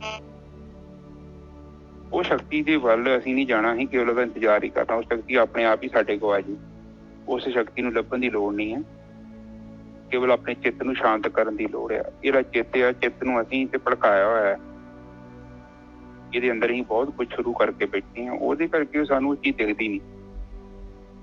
ਪਰ ਜਦੋਂ ਅਸੀਂ ਆਪਣੀ ਮੁੱਠੀ ਥੋੜੀ ਢਿੱਲੀ ਕਰਦੇ ਹਾਂ ਤੇ ਉਹ ਜਿਹੜਾ ਜਿਹਨੂੰ ਦੇਖੋ ਕਿਸੇ ਵੀ ਤਰੀਕੇ ਨਾਲ ਨਹੀਂ ਜਾਣਿਆ ਜਾ ਸਕਦਾ, ਪਰ ਜਦੋਂ ਅਸੀਂ ਐਕਸੈਪਟ ਕਰਦੇ ਹਾਂ ਕਿ ਅਸੀਂ ਤੇ ਬਾਣੀ ਚ ਕਿਹਾ ਨਾ ਇੱਕ ਜਗ੍ਹਾ ਤੇ ਰਜਾ ਵਿੱਚ ਚੱਲਣਾ, ਉਹਦੀ ਰਜਾ ਚ ਚੱਲਦੇ ਹਾਂ ਤੇ ਸਾਰਾ ਕੁਝ ਕੰਮ ਆਪੇ ਰੋਕ ਜੇ ਹੁਕਮੀ ਅੰਦਰ ਸਭ ਕੁਝ। ਜਦੋਂ ਅਸੀਂ ਹੁਕਮ ਚ ਚੱਲਣ ਡਹਿ ਪੈਂਦੇ ਹਾਂ ਤੇ ਉਹ ਸਾਡੇ ਸਾਰੇ ਮਸਲੇ ਹੱਲ ਹੋ ਜਾਂਦੇ। ਉਹ ਜਿਹੜਾ ਨਹੀਂ ਦਿਖਦਾ ਉਹ ਵੀ ਦਿਖਣ ਡਹਿ ਪੈਂਦਾ ਨਜ਼ਰ ਮੁੜ। ਆਪਾਂ ਇੱਕ ਤੇ ਜਿੱਦ ਕਰਕੇ ਜਾਂ ਆਪਾਂ ਹੱਟ ਕਰਕੇ ਨਹੀਂ ਜਾਣ ਸਕਦੇ, ਉਹ ਸ਼ਕਤੀ ਵੀ ਸਾਨੂੰ ਦਿਖਾਈ ਦੇਣ ਡੈ ਪੈਂਦੀ ਹੈ ਸਾਡੇ ਅੰਦਰ। ਪਰ ਉਹਨੂੰ ਦੇਖਣ ਦੇ ਲਈ ਇਹ ਅੱਖਾਂ ਨਹੀਂ ਕੰਮ ਆਉਣੀਆਂ ਨੇ ਜਿਸ ਬਿਲਕੁਲ। ਉਸ ਲਈ ਇੱਕ ਅੰਦਰ ਸਾਡੀ ਅੱਖ ਹੈਗੀ ਹੈ, ਜਿਵੇਂ 10ਵਾਂ ਦੁਆਰ ਕਹਿ ਦਿੰਦੇ ਨੇ। 10ਵਾਂ ਦੁਆਰ ਦਾ ਮਤਲਬ ਇਹੋ ਹੀ ਆ ਕਿ ਇਸ ਸਰੀਰ ਦੇ ਵਿੱਚੋਂ ਆਪਣੇ ਆਪ ਨੂੰ ਤੋੜ ਲੈਣਾ ਤੇ ਆਤਮ ਤੱਤ ਤੇ ਸਥਿਰ ਕਰ ਲੈਣਾ। ਸੂਖਮ ਵਿਚਾਰਾਂ ਤੋਂ ਅਗਲੇ ਮੰਡਲ ਚ ਜਾਣਾ। ਪਹਿਲਾਂ ਵਿਚਾਰ ਤੋਂ ਅੱਗੇ ਲੰਘਣਾ, ਧਿਆਨ ਇਕਾਗਰ ਹੋਏਗਾ। ਧਿਆਨ ਤੋਂ ਬਾਅਦ ਤੁਹਾਨੂੰ ਸਮਾਧੀ ਮਿਲੇਗੀ। ਪਹਿਲਾਂ ਤਾਂ ਹੋਣਾ ਨਿਰਵਿਚਾਰ। ਨਿਰਵਿਚਾਰ ਇੱਕ ਅਵਸਥਾ ਹੈ, ਸਟਾਰਟਿੰਗ ਪਹਿਲੀ ਕਲਾਸ। ਉਸ ਤੋਂ ਬਾਅਦ ਫਿਰ ਤੁਹਾਡਾ ਧਿਆਨ ਇਕਾਗਰ ਹੋਊਗਾ। 10-15 ਮਿੰਟ ਧਿਆਨ ਤੁਹਾਡਾ ਲਗਾਤਾਰ ਇੱਕ ਬਿੰਦੂ ਤੇ ਇਕਾਗਰ ਹੋਊਗਾ ਅੰਦਰ। ਉਸ ਤੋਂ ਵੀ ਅੱਗੇ ਜਾਣਾ, ਫਿਰ ਸਮਾਧੀ ਚ ਪ੍ਰਵੇਸ਼। ਸਮਾਧੀ ਦਾ ਮਤਲਬ ਘੰਟਾ ਡੇਢ ਘੰਟਾ ਸਮਾਧੀ ਲੱਗੀ, ਤੁਸੀਂ ਆ ਗਏ, ਫਿਰ ਮਾਤ ਲੋਕ ਜਾ ਜਾਣਾ। ਪਰ ਜਦੋਂ ਸਮਾਧੀ ਲੱਗ ਗਈ ਫਿਰ ਇਹ ਧਰਤੀ ਨਹੀਂ ਗਈ ਉੱਥੇ, ਇੱਕਦਮ ਸੂਖਮ ਤੱਤ ਚ ਚੱਲ ਗਏ। ਬਿਲਕੁਲ ਅਜੇ ਅਨੁਭਵ ਕਰ ਰਹੇ ਜੋ ਉਹ ਤੱਤ ਚ ਲੀਨ ਨਹੀਂ ਹੋਏ। ਉਹ ਤੱਤ ਚ ਤੱਤ ਉਹਨਾਂ ਚਿਰ ਤੱਕ ਲੀਨ ਨਹੀਂ ਹੋਣਾ ਜਿੰਨਾ ਚਿਰ ਤੱਕ ਤੁਹਾਨੂੰ ਸਹਿਜ ਸਮਾਧੀ ਨਹੀਂ ਮਿਲ ਜਾਂਦੀ। ਸਹਿਜ ਸਮਾਧੀ ਜਿੱਦਾਂ ਗਾਂ ਦੇ ਥਣਾ ਚ ਦੁੱਧ ਆ ਰਿਹਾ ਨਾ, ਉਹ ਅਵਸਥਾ। ਹੁਣ ਕੁਛ ਕਰਨ ਦੀ ਲੋੜ ਨਹੀਂ ਹੈ, ਜਿੰਨੇ ਜਿੱਥੇ ਜਾਣਾ ਸੀ ਉਹ ਚਲਾ ਗਿਆ। ਠੀਕ ਹੈ ਨਾ, ਚਿਰ ਤੱਕ ਅੱਗੇ ਚੱਲੀਏ। ਹੁਣ ਕਹਿੰਦੇ ਆ ਜਿਹੜੇ ਜਿਨ੍ਹਾਂ ਨੇ ਦੇਖ ਲਓ ਦਰਸ਼ਨ ਕੀਤੇ ਆ, ਆਹ ਦਰਸ਼ਨ ਕਰਨ ਵਾਲੇ ਹੈਗੇ ਭਾਈ ਨਾਰਦ, ਬਿਆਸ, ਪਰਾਸਰ, ਧਰੂ ਸੇ ਧਿਆਵਤ ਧਿਆਨ ਲਗਾਏ। ਕਹਿੰਦੇ ਉਹਨਾਂ ਨੇ ਬ੍ਰਹਮ ਗਿਆਨੀਆਂ ਕੋਲੋਂ, ਗੁਰੂ ਕੋਲੋਂ ਜਿਹੜਾ ਹੈਗਾ ਸਹੀ ਰਸਤਾ ਕਿਵੇਂ ਚੱਲਣਾ ਹੈ, ਅੰਦਰ ਆਪਣੇ ਕਿਵੇਂ ਬਣਨਾ, ਧਿਆਨ ਸਿਮਰਨ ਕਿਵੇਂ ਕਰਨਾ, ਮਨ ਸਥਿਰ ਕਿਵੇਂ ਕਰਨਾ, ਵਿਚਾਰ ਮੰਡਲ ਤੋਂ ਅੱਗੇ ਕਿਵੇਂ ਨਿਕਲਣਾ ਹੈ, ਸਿੱਖ ਕੇ ਧਿਆਨ ਲਗਾਇਆ ਤੇ ਦਰਸ਼ਨ ਪਾ ਲਏ। वेद पुराण हार हट छाड़ियो तद पे ध्यान ना आए। बाकी ਜਿਹੜੇ ਪਾਠ ਕਰਨ ਵਾਲੇ ਆ ਗਿਆਨ ਨੂੰ ਪਾਠ ਕਰੀ ਜਾ ਰਹੇ ਆ, ਕਹਿੰਦੇ ਉਹ ਤਾਂ ਫਿਰ ਹਾਰ ਜਾਂਦੇ ਆ, ਹਟ ਜਾਂਦੇ ਆ। ਹਟ ਕਰਕੇ ਜਿਹੜੇ ਹੈਗੇ ਆ ਇੰਨਾ ਪਾਠ ਕਰਨਾ ਹੈ, ਇੰਨਾ ਹੀ ਜਿਹੜੇ ਹੈਗੇ ਮੈਂ ਮਾਲਾ ਫੇਰਨੀ ਹੈ, ਇੰਨਾ ਆ ਕਰਨਾ। ਵੇਦ ਪੁਰਾਣ ਖਾਲੀ ਗਿਆਨ ਦੇ ਨਾਲ ਹੀ ਜਿਹੜਾ ਹੈਗਾ ਵੇਦ ਪੁਰਾਣ ਹਾਰ ਹਟ ਛਾੜਿਓ ਤਦ ਪੇ ਧਿਆਨ ਨਾ ਆਏ ਉਹ ਮਾਲਕ ਪਰਮਾਤਮਾ ਪਾਏ, ਨਹੀਂ ਧਿਆਨ ਦੇ ਵਿੱਚ ਆਉਂਦਾ। ਹਾਂਜੀ ਵੀਰ ਜੀ ਬਿਲਕੁਲ ਠੀਕ ਹੈ ਜੀ। ਉੱਪਰ ਵੇਖ ਲਓ ਬ੍ਰਹਮ ਗਿਆਨੀਆਂ ਦੇ ਨਾਂ ਲਏ ਨੇ। ਹਾਂ, ਨਾਰਦ ਦਾ ਨਾਂ ਲਿਆ ਜੇ, ਬਿਆਸ ਦਾ ਨਾਂ ਲਿਆ, ਪਰਾਸਰ, ਫਿਰ ਪਰਾਸਰ, ਧਰੂ ਦਾ ਨਾਂ ਲਿਆ ਉਹਨਾਂ ਨੇ, ਜਿਹੜੇ ਬ੍ਰਹਮ ਗਿਆਨੀ ਹੋਏ। ਉੱਪਰ ਵੇਖ ਲਓ ਕਈਆਂ ਨੇ ਸਮਾਧੀ ਵੀ ਲਾਈ ਆ, ਪਰ ਸਮਾਧੀ ਵੀ ਕਿੱਦਾਂ ਲਾਓਗੇ ਤੁਸੀਂ ਜਦੋਂ ਗਿਆਨ ਹੀ ਨਹੀਂ ਹੈਗਾ। ਬਿਲਕੁਲ, ਗਿਆਨ ਤੋਂ ਬਿਨਾਂ ਕਾਹਦੀ ਸਮਾਧੀ, ਕਿੱਦਾਂ ਲਾ ਲਓਗੇ ਸਮਾਧੀ, ਕਿੱਥੇ ਪਹੁੰਚਣਾ? ਉਹ ਯੁਕਤੀ ਵੀ ਪਤਾ ਹੋਣੀ ਚਾਹੀਦੀ। ਇਹ ਥੋੜੀ ਅੱਖਾਂ ਬੰਦ ਕਰਨ ਦੇ ਨਾਲ ਸਮਾਧੀ ਲੱਗ ਜਾਂਦੀ। ਉਹ ਇੱਥੇ ਜਿਹੜਾ ਇਹਨਾਂ ਨੇ ਜਿਨ੍ਹਾਂ ਨੇ ਵਿਧੀ ਪੂਰਵਕ ਜਿਹੜਾ ਧਿਆਨ, ਜਿੱਦਾਂ ਫਸਲ ਬੀਜਣ ਦੀ ਇੱਕ ਕਿਰਿਆ ਹੈ, ਜਿੱਦਾਂ ਰੋਟੀ ਪਾਣੀ ਬਣਾਉਣ ਦਾ ਇੱਕ ਵਿਧੀ ਹੈ, ਉਸੇ ਤਰ੍ਹਾਂ ਧਿਆਨ ਸਿਮਰਨ ਕਰਨ ਦੀ ਇੱਕ ਵਿਧੀ ਹੈ। ਉਸ ਵਿਧੀ ਦੇ ਅਨੁਸਾਰ ਜਦੋਂ ਕੋਈ ਵੀ ਜੀਵ ਕਰੇਗਾ ਉਹਨੂੰ ਗਿਆਨ ਹੋਣਾ ਹੀ ਹੋਣਾ। ਬਿਲਕੁਲ, ਕਿਉਂਕਿ ਇਹ ਨਹੀਂ ਹੁੰਦਾ ਕਿ ਵਿਧੀ ਪੂਰਵਕ ਕੋਈ ਸਾਧਨਾ ਕਰੇ ਤੇ ਕਾਰਜ ਨਾ ਪੂਰਾ। ਭਾਵੇਂ ਸਾਡੇ ਚ ਪਾਤਰਤਾ ਨਹੀਂ ਹੈਗੀ, ਪਾਤਰਤਾ ਮਿਲੂਗੀ, ਕੇਵਲ ਸੰਗਤ ਕਰਨੀ ਹੈ। ਔਰ ਸੰਗਤ ਕਰਨੀ ਹੈ ਗੁਰਮੁਖਾਂ ਦੀ, ਮਨਮੁਖਾਂ ਦੀ ਤੇ ਬਿਲਕੁਲ ਹੀ ਨਾ ਕਰਨੀ। ਬਾਣੀ ਦੇ ਵਿੱਚ ਇਸੇ ਕਰਕੇ ਮਨਾ ਕੀਤਾ ਹੈ ਕਿ ਜਿਹੜੇ ਕਲਪਨਿਕ ਪਰਮਾਤਮਾ ਬਣਾ ਦਿੰਦੇ ਨੇ, ਜਿਹੜਾ ਤੈਨੂੰ ਉੱਥੇ ਲੈ ਜਾਣਗੇ, ਤੇਰਾ ਸਤਿਗੁਰੂ ਆਊਗਾ, ਉਹ ਕਲਪਨਾ ਨੇ, ਉਹ ਤੁਹਾਡੀਆਂ। ਉਹਨਾਂ ਕਲਪਨਾ ਨੇ ਇੱਕ ਐਸਾ ਪਰਮਾਤਮਾ, ਇੱਕ ਨਕਲੀ ਪਰਮਾਤਮਾ ਬਣਾ ਦੇਣਾ ਜਿਹੜਾ ਹੈ ਹੀ ਨਹੀਂ। ਉੱਥੇ ਕਦੇ ਨਹੀਂ ਤੁਸੀਂ ਪਹੁੰਚ ਸਕਦੇ।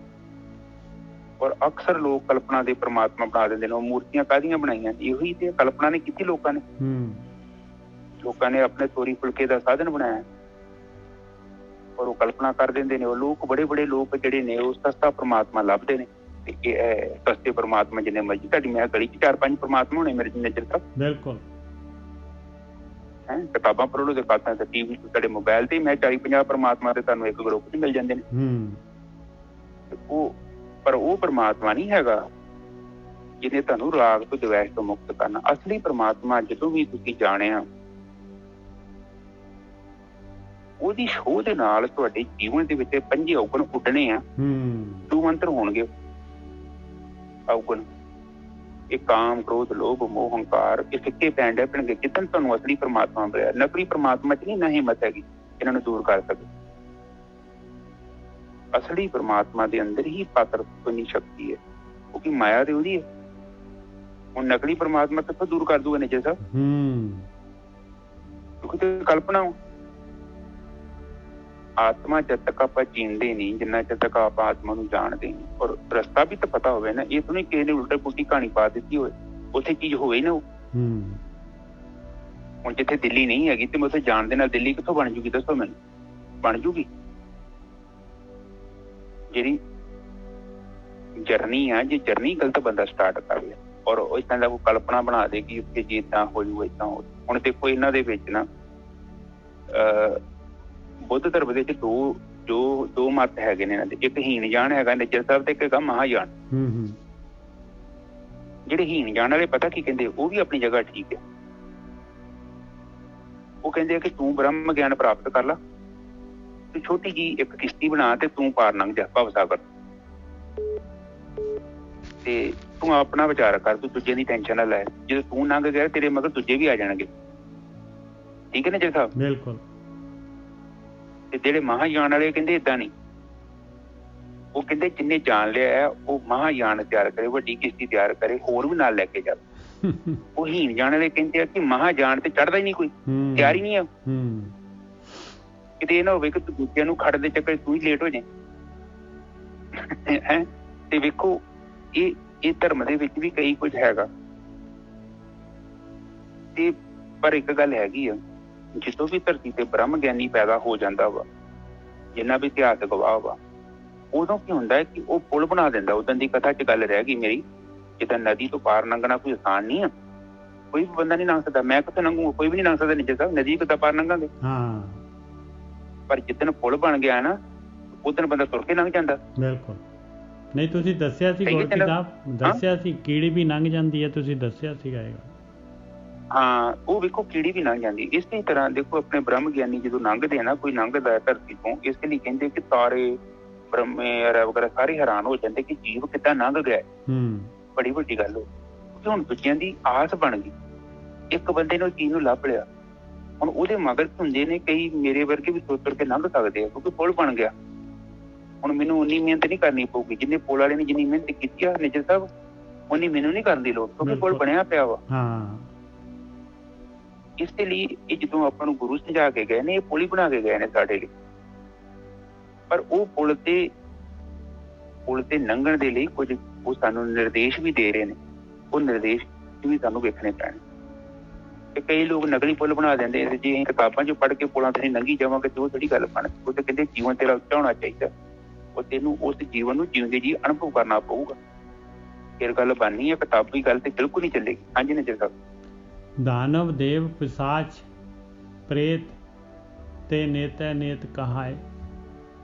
ਕਹਿੰਦੇ ਦੇਖ ਲਾ ਪਿਆਰਿਆ, ਦਾਨਵ ਕਹਿੰਦੇ ਆ ਜਿਹੜੇ ਹੈਗੇ ਰਾਖਸ਼ਸ, ਦੇਵਤੇ। ਸੁਖਮਨੀ ਸਾਹਿਬ ਚਾਹੁੰਦਾ ਹੈ ਕਈ ਕੋਟ ਭੂਤ ਪ੍ਰੇਤ ਸ਼ੁਕਰ ਮਿਰਗਾਚ। ਆਪਾਂ ਵੀ ਜਿਹੜੇ ਹੈਗੇ ਜੇ ਆਪਾਂ ਨਹੀਂ ਧਿਆਨ ਸਿਮਰਨ ਕੀਤਾ, ਨਹੀਂ ਜਿਹੜਾ ਹੈਗਾ ਇਹ ਖੇਡ ਨੂੰ ਜਿੱਤਿਆ ਤੇ ਫਿਰ ਅਗਰ ਵਾਪਸ ਜੂਨਾਂ 'ਚ ਜਾਵਾਂਗੇ ਔਰ ਇਮੀਡੀਏਟਲੀ ਜੂਨਾਂ ਮਿਲਦੀਆਂ ਨਹੀਂ ਪਾਏ। ਫਿਰ ਆਪਾਂ ਨੂੰ ਵੀ ਜਿਹੜਾ ਹੈਗਾ ਬਗੈਰ 5 ਭੂਤਕ ਸਰੀਰ ਤੋਂ ਜਿਹੜਾ ਹੈਗਾ ਆਪਾਂ ਨੂੰ ਜਿਹੜਾ ਹੈਗਾ ਪ੍ਰੇਤ ਦੀ ਜੂਨ 'ਚ ਰਹਿਣਾ ਪੈਂਦਾ ਹੈ। ਜਦ ਫਿਰ ਕੋਈ ਕੁੱਖ ਮਿਲਦੀ ਹੈ ਵਧੀਆ ਜਿਹੜੀ ਜਿਹੀ ਜੀ ਆਪਣੇ ਕਾਰਨ ਸਰੀਰ ਹੈ ਤੇ ਫਿਰ ਆਪਾਂ ਨੂੰ ਉੱਥੇ ਜਨਮ ਮਿਲ ਜਾਂਦਾ ਹੈ। ਕਹਿੰਦੇ ਇਹਨਾਂ ਨੇ ਵੀ ਜਿਹੜਾ ਹੈਗਾ ਨੇਤੈ ਨੇਤ ਕਹਾਏ। ਕਹਿੰਦੇ ਪਰਮਾਤਮਾ ਬੇਅੰਤ ਹੈਗਾ। ਸੂਛਮ ਤੇ ਸੂਛਮ ਕਰ ਚੀਨੇ ਬਿਰਧਨ ਬਿਰਧ ਬਤਾਏ। ਕਹਿੰਦੇ ਉਹ ਮਾਲਕ ਪਰਮਾਤਮਾ ਜਿਹੜਾ ਹੈਗਾ, ਕਹਿੰਦੇ ਛੋਟੇ ਤੋਂ ਛੋਟਾ ਹੈਗਾ ਮਾਲਕ ਪਰਮਾਤਮਾ, ਉਸ ਤੋਂ ਛੋਟਾ ਕੋਈ ਨਹੀਂ ਹੈ ਮਾਲਕ ਪਰਮਾਤਮਾ। ਛੋਟੇ ਤੋਂ ਛੋਟਾ ਵੀ ਹੈਗਾ, ਛੋਟੇ ਤੇ ਛੋਟੇ ਦੇ ਵਿੱਚ ਵੀ ਮਾਲਕ ਪਰਮਾਤਮਾ ਹੈਗਾ। ਔਰ ਬਿਰਧਨ ਬਿਰਧ ਬਤਾਏ, ਵੱਡੇ ਤੋਂ ਵੱਡੇ ਰੂਪ ਦੇ ਵਿੱਚ ਵੀ ਮਾਲਕ ਪਰਮਾਤਮਾ ਹੈਗਾ, ਵੱਡੇ ਤੋਂ ਵੱਡੇ ਸਰੀਰ ਦੇ ਵਿੱਚ ਆਕਾਰ ਦੇ ਵਿੱਚ ਵੀ ਮਾਲਕ ਪਰਮਾਤਮਾ ਹੈਗਾ। ਉਸ ਤੋਂ ਇਲਾਵਾ ਹੋਰ ਕੁਝ ਨਹੀਂ ਹੈਗਾ।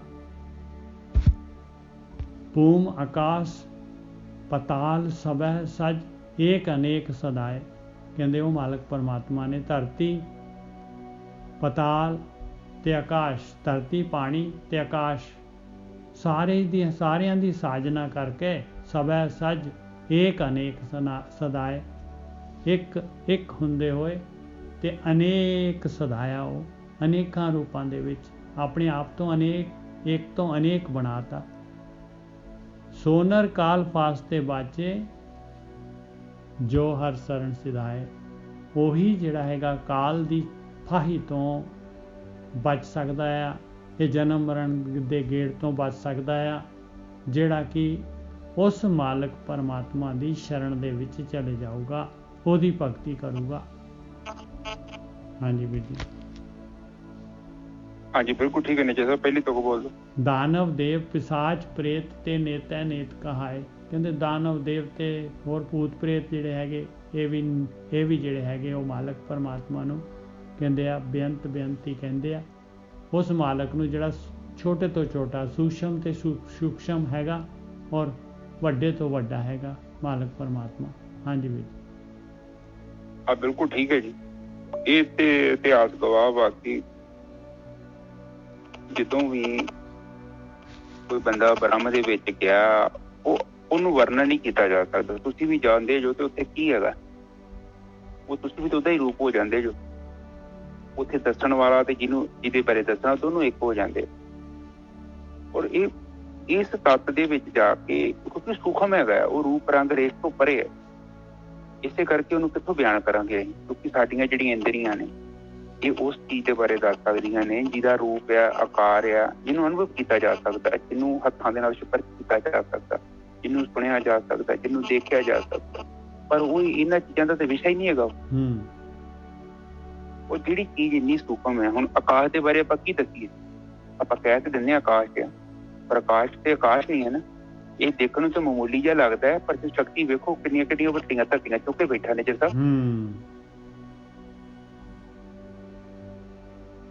ਹਾਂਜੀ ਮੇਰੀ ਆਵਾਜ਼ ਆ ਰਹੀ ਹੈ? ਹਾਂਜੀ ਬਹੁਤ ਵਧੀਆ।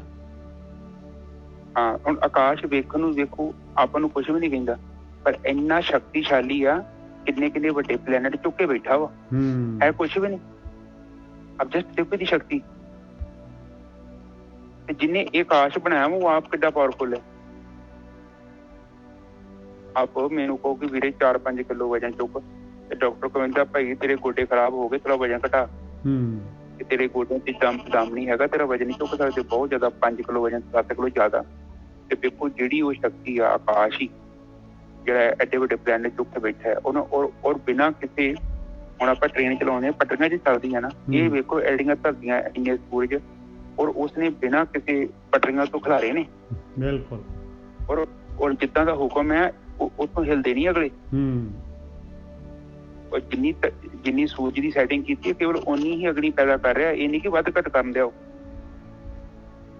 ਅਬ ਜਸਟ ਸੋਚੋ, ਧਰਤੀ ਇੰਨੀ ਪ੍ਰਸਾਈਜ਼ਲੀ ਸੈਟਿੰਗ ਚਲਾਈ ਆ, ਨਾ ਤੇ ਉਹ ਦੂਰ ਹੈ ਤੇ ਨਾ ਉਹਦੇ ਲਾਗੇ। ਜੇ ਦੂਰ ਚੱਲ ਗਈ ਤੇ ਸਾਰੀ ਬਰਫ਼ ਜੰਮ ਜਾਣੀ ਆ, ਜੇ ਲਾਗੇ ਚੱਲ ਗਈ ਤੇ ਸੜ ਕੇ ਸਵਾਹ ਹੋ ਜੂਗੀ। ਅਬ ਜਸਟ ਸੋਚੋ, ਉਹ ਪਰਮਾਤਮਾ ਦੀ ਕਿਰਤ, ਉਹਨੇ ਪ੍ਰਕਿਰਤੀ ਕਿੱਦਾਂ ਦੀ ਬਣਾਈ। ਦੋ ਹੀ ਤੇ ਤੱਤ ਨੇ, ਇੱਕ ਜੜ ਹੈ ਤੇ ਇੱਕ ਸੂਖਮ। ਜਿਹੜਾ ਜੜ ਵੀ ਉਸ ਹੁਕਮ ਚ ਨਹੀਂ ਆਇਆ ਵਾ, ਇਹ ਸਾਰਾ ਬ੍ਰਹਮ ਹੀ ਆ, A to Z। ਬ੍ਰਹਮ ਤੋਂ ਬਿਨਾਂ ਕੁਛ ਨਹੀਂ ਹੈਗਾ ਇੱਥੇ। ਤੇ ਜੇ ਅਸੀਂ ਇਹ ਸੋਚ ਕੇ ਬੈਠੇ ਬ੍ਰਹਮ ਕਿਤੇ ਹੋਰ ਬੈਠੇ ਆ, ਤੇ ਫਿਰ ਸਾਡਾ ਬ੍ਰਹਮ ਨਾਲ ਕਿਤੇ ਮਿਲਣ ਨਹੀਂ ਹੋਣਾ। ਜੇ ਅਸੀਂ ਲੋਕਾਂ ਦਾ ਦਿਲ ਹੀ ਦਿਖਾਈ ਜਾਂਦੇ ਆ ਹਨਾ, ਤੇ ਨਿੱਜਰ ਸਾਹਿਬ ਫਿਰ ਕਿੱਥੋਂ ਮਿਲਣ ਹੋਊਗਾ ਸਾਡਾ? ਬਿਲਕੁਲ। ਇਹੀ ਸੋਚਦੇ ਆ ਕਿ ਸਾਰਾ ਬ੍ਰਹਮ ਹੀ ਆ, ਹੈ ਵੀ ਬ੍ਰਹਮ ਸੱਚ ਹੈ। ਮੇਰੇ ਕਹਿਣ ਤੇ ਥੋੜੀ ਮੇਰੀ ਕਹਿਣ ਦੀ ਲੋੜ ਹੈ, ਇਹ ਤਾਂ ਸਾਨੂੰ ਨਹੀਂ ਦੇਤਾ ਕਿ ਸਾਰਾ ਬ੍ਰਹਮ ਹੀ ਹੈ। ਹਰ ਤੋਂ ਬਿਨਾਂ ਕੁਛ ਵੀ ਨਹੀਂ ਹੈਗਾ ਇੱਥੇ। ਤੇ ਕੁਦਰਤ ਨਹੀਂ ਹੈ, ਪਰ ਜਿੱਥੇ ਫਰਜ਼ ਹੈਗਾ ਫਰਜ਼ ਨਿਭਾਉਣਾ ਪੈਣਾ ਤੁਹਾਨੂੰ।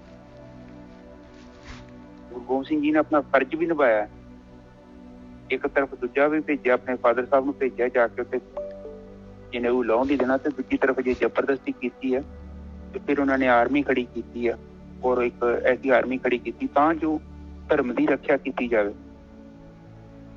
ਤੇ ਇਹ ਮਤਲਬ ਸਾਡੀਆਂ ਜਿਹੜੀਆਂ ਜ਼ਿੰਮੇਵਾਰੀਆਂ ਹੈਗੀਆਂ ਨੇ ਸਾਨੂੰ ਉਹਨਾਂ ਨੂੰ ਨਿਭਾਉਣਾ ਪਊਗਾ, ਫਰਜ਼ ਨੇ ਜਿਹੜੇ। ਹੁਣ ਚਿੱਤ ਆ ਨੇਜਰ ਸਾਹਿਬ, ਹਾਂਜੀ ਹਾਂਜੀ, ਇਹ ਚਿੱਤ ਦੇ ਵਿੱਚ ਜੋ ਵਿਚਾਰ ਪੈਦਾ ਹੋ ਰਿਹਾ, ਵਿਕਲਪ ਤੇ ਸੰਕਲਪ, ਤੇ ਜੇ ਅਸੀਂ ਆਪਣਾ ਫਰਜ਼ ਨਹੀਂ ਨਿਭਾਉਂਦੇ ਨਾ ਤੇ ਇਹ ਮਨ ਜਿਹੜਾ ਤੁਹਾਡਾ ਮਜ਼ਬੂਤ ਹੋਈ ਜਾਣਾ ਵਾ। ਭੱਜ ਨਹੀਂ ਸਕਦੇ ਉੱਥੋਂ। ਇਹ ਮਨ ਦੀ ਇੱਕ ਵੇਲ ਆ, ਤੁਹਾਡੇ ਅੰਦਰ ਵੇਲ ਵੱਡੀ ਹੋਈ ਜਾਣੀ ਹੈ ਔਰ ਇਹ ਵਧੀ ਜਾਣੀ ਹੈ। ਇਹਨੂੰ ਵਧਾਉਣਾ ਜਾਂ ਛਪਾਉਣਾ ਸਾਡੇ ਹੱਥ ਨਜ਼ਰ ਸਾਹਿਬ। ਬਿਲਕੁਲ ਸਹੀ ਗੱਲ ਹੈ। ਇਹ ਹਰੀ ਵੇਲ ਹੈ, ਤੇ ਜਦੋਂ ਅਸੀਂ ਆਪਣਾ ਫਰਜ਼ ਨਿਭਾਉਂਦੇ ਹਾਂ ਔਰ ਆਪਣੀ ਜ਼ਿੰਮੇਵਾਰੀ ਜਿੰਨਾ ਸਾਡਾ ਜਾਇਜ਼ ਬਣਦਾ ਅਸੀਂ ਆਪਣਾ ਜੀਵਨ ਚਲਾਉਂਦੇ ਹਾਂ, ਇਹ ਵੇਲ ਸੁੱਕਣ ਡੈ ਪੈਂਦੀ ਹੈ। ਇੱਕ ਸੁੱਕ ਗਈ ਤੇ ਮੁੜ ਕੇ ਸੁੱਕ ਗਈ ਤੇ ਖਤਮ, ਮੁੜ ਕੇ ਥੋੜੀ ਨੇ ਹਰੀ ਹੋ ਜਾਣਾ। ਬਸ ਬਸ ਇਹਦੇ ਵਾਸਤੇ ਤਾਂ ਆਪਾਂ ਆਏ ਹਾਂ, ਸੁਕਾਉਣ ਵਾਸਤੇ। ਬਾਕੀ ਬਾਹਰੀ ਭੇਸ ਬਦਲਣ ਦੇ ਨਾਲ ਨਹੀਂ ਸੁੱਕਣੀ ਉਹ। ਬਿਲਕੁਲ ਠੀਕ ਹੈ।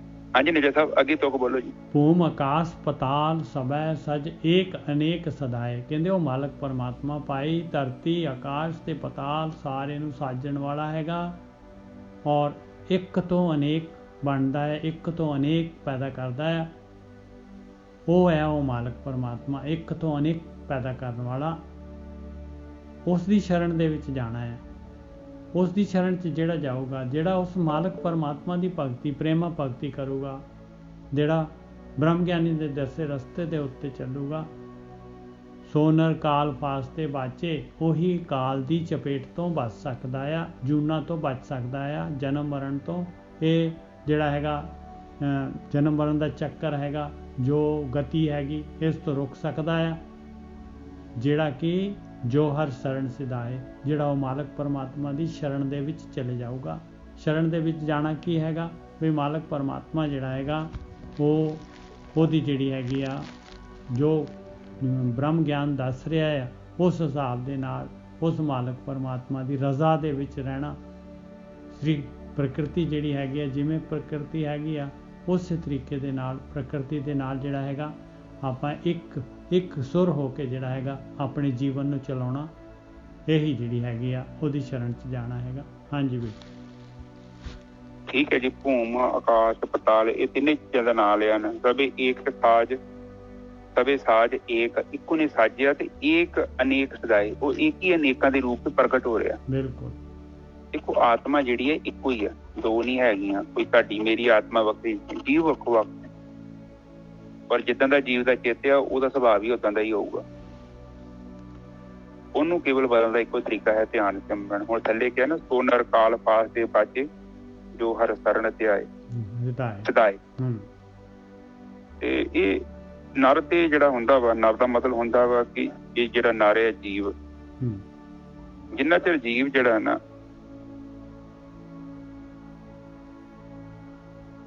ਚ ਨਹੀਂ ਜਾਂਦੇ, ਸ਼ਰਨ ਚ ਤੁਸੀਂ ਜਾ ਹੀ ਰਹੇ ਜੋ ਸਮਾਧੀ ਦੇ ਵਿੱਚ। ਬਿਲਕੁਲ ਇਹੋ ਹੀ ਉਹਦੀ ਸ਼ਰਨ ਚ ਜਾਣਾ। ਹੋਰ ਕੋਈ ਉਹਦੀ ਸ਼ਰਨ ਕਿਹੜੀ? ਉੱਤੇ ਮੇਰੇ ਕੋਲ ਥੋੜੀ ਤੇ ਬੈਠਾ, ਬੰਗਲਾਦੇਸ਼ ਚ ਬੈਠਾ, ਉਹ ਸਾਡੇ ਅੰਦਰ ਆ। ਤੇ ਤੁਸੀਂ ਵੀ ਕਾਲ ਤੋਂ ਬਾਹਰ ਹੋ ਗਏ। ਬਿਲਕੁਲ। ਜਿੰਨਾ ਚਿਰ ਤੱਕ ਕਾਲ ਦਾ ਪ੍ਰਭਾਵ ਹੈ, ਜਿੰਨਾ ਚਿਰ ਤੱਕ ਤੁਸੀਂ ਉੱਥੇ ਜਾਂਦੇ ਨਹੀਂ। ਜਦੋਂ ਉੱਥੇ ਅਕਾਲ ਹੈਗਾ, ਤੁਸੀਂ ਕਹਿੰਦੇ ਤੁਹਾਨੂੰ ਪਤਾ ਲੱਗ ਜਾਣਾ ਕਿ ਮੈਂ ਸਾਡੇ ਜੀਵਨ ਚ ਆ ਜਾਏ ਤੇ ਸਾਨੂੰ ਪਤਾ ਨਾ ਲੱਗੇ। ਤੁਸੀਂ 5-6 ਮਹੀਨੇ ਲਗਾ ਉਹਨਾਂ ਕਹਿੰਦੇ ਇਹ ਥੋੜੀ ਕਿ ਪਤਾ ਸਮਾਧੀ ਕੀਤੀ ਹੈ ਤੇ ਤੁਹਾਨੂੰ ਪਤਾ ਲੱਗ ਪਤਾ ਨਹੀਂ ਕਿ ਮਸ਼ੀਨ ਹੀ ਬੰਦ ਹੋ ਗਈ, ਹੁਣ ਨਹੀਂ ਹੈਗਾ ਅੰਦਰ ਕੁਝ ਨਾ ਕੰਮ ਹੈ ਕਰਦਾ ਕਿ ਕੁਛ ਹੋ ਗਿਆ। ਇੰਝ ਲਾਣਾ ਪਊਗਾ, ਨਾ ਲੋਭ ਹੈਗਾ ਨਾ ਮੋਹ ਹੈਗਾ।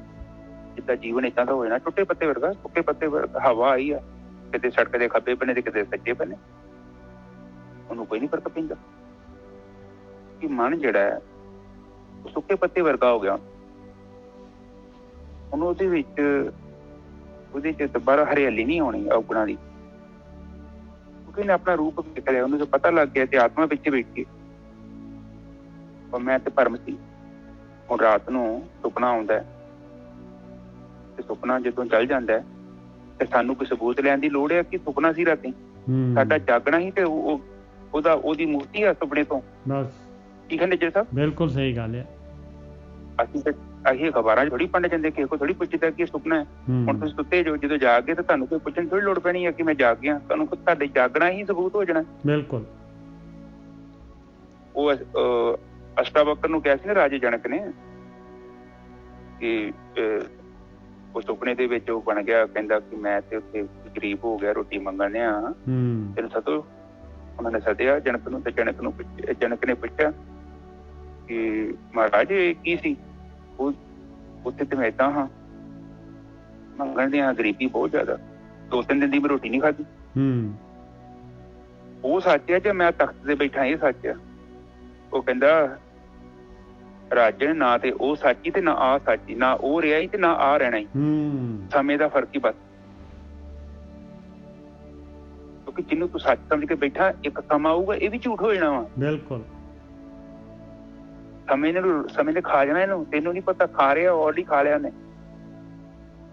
ਪਰ ਤੈਨੂੰ ਜੇ ਤੂੰ ਸੋਚੇ ਕਿ ਉਹ ਝੂਠ ਹੈ ਜੇ ਇਹ ਸੱਚ ਹੈ, ਇਹ ਦੋਨੋਂ ਹੀ ਝੂਠ ਹੈ। ਇਹ ਵੀ ਸੁਪਨਾ ਵਾ। ਤੇ ਵੇਖੋ ਸਾਡੇ ਕਿੰਨੇ ਬਜ਼ੁਰਗ ਚੱਲ ਗਏ ਨੇ, ਰਾਜੇ ਰੂਜੇ ਕਿੱਧਰ ਗਏ? ਸੁਪਨੇ ਹੋ ਗਏ। ਇਸੇ ਤਰ੍ਹਾਂ ਇੱਕ ਸਮਾਂ ਆਉਣਾ, ਅਸੀਂ ਵੀ ਸੁਪਨੇ ਹੋ ਜਾਣਾ, ਅਸੀਂ ਵੀ ਚਲੇ ਜਾਣਾ। ਪਰ ਇੱਕ ਗੱਲ ਹੈਗੀ ਆ, ਭੂਤਕਾਲ 'ਚ ਜਿਹੜੀ ਚੋਣ ਕੀਤੀ ਸੀ ਕਿਸਾਨ ਨੇ, ਜਿਹੜਾ ਬੀਜ ਬੀਜਣਾ ਸੀ, ਤੇ ਉਹਦਾ ਰਿਜ਼ਲਟ ਮੰਡੀ 'ਚ ਬਹੁਤ ਵਧੀਆ ਮਿਲਿਆ। ਕਿਉਂਕਿ ਉਹਨੂੰ ਪਤਾ ਸੀ ਕੀ ਬੀਜ ਰਿਹਾ ਉਹ। ਕਿਉਂਕਿ ਉਹਨੂੰ ਪਤਾ ਹੈ ਆਉਣ ਵਾਲੇ ਸਮੇਂ 'ਚ ਕਿਹੜੀ ਫਸਲ ਦੀ ਵੈਲਿਊ ਵਧਣੀ ਹੈ। ਉਹ ਕਿਹੜੀ ਫਸਲ ਨੂੰ ਕੋਈ ਕੁੱਤਾ ਵੀ ਨਹੀਂ ਪੁੱਛਦਾ, ਉਹਨੂੰ ਪਤਾ ਲੱਗ ਗਿਆ।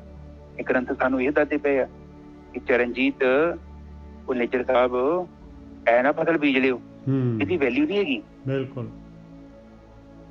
ਕਾਮ, ਕ੍ਰੋਧ, ਲੋਭ, ਮੋਹ, ਹੰਕਾਰ ਬੜੇ ਸੋਹਣੇ ਲੱਗਣ ਦੇ ਆ, ਪਰ ਤਾਂ ਇਹਦੀ ਵੈਲਿਊ ਨਹੀਂ ਪੈਣੀ ਇਹਦੀ। ਕਿਉਂਕਿ ਇਹ ਤੇ ਤੁਹਾਡੇ ਪੁੰਨ ਖਾ ਜਾਣੇ ਨਾ। ਬਿਲਕੁਲ। ਥੋੜੇ ਬਹੁਤੇ ਹੈਗੇ ਇਹਨਾਂ ਨੂੰ, ਉਹ ਵੀ ਖਾ ਜਾਣੇ ਆ। ਇਸ ਕਰਕੇ ਕਰਮ ਰੂਪੀ ਜਿਹੜਾ ਬੀਜ ਹੈ ਨਾ ਆਪਾਂ ਬੀਜਦੇ ਹਾਂ, ਦੇਖੋ ਇਹਦੇ 'ਚ ਕੋਈ ਜ਼ਬਰਦਸਤੀ ਨਹੀਂ ਹੈ। ਮੈਂ ਤੁਹਾਨੂੰ ਕਹਾਂ, ਮੈਂ ਆਪਣੇ ਬੀਜਣੇ, ਤੁਸੀਂ ਆਪਣੇ ਬੀਜਣੇ। ਪਰ ਚੰਗਾ ਕਿਸਾਨ ਜਿਹੜਾ ਹੁੰਦਾ ਨਾ, ਉਹ ਗਲਤ ਚੀਜ਼ ਨਹੀਂ ਬੀਜਦਾ।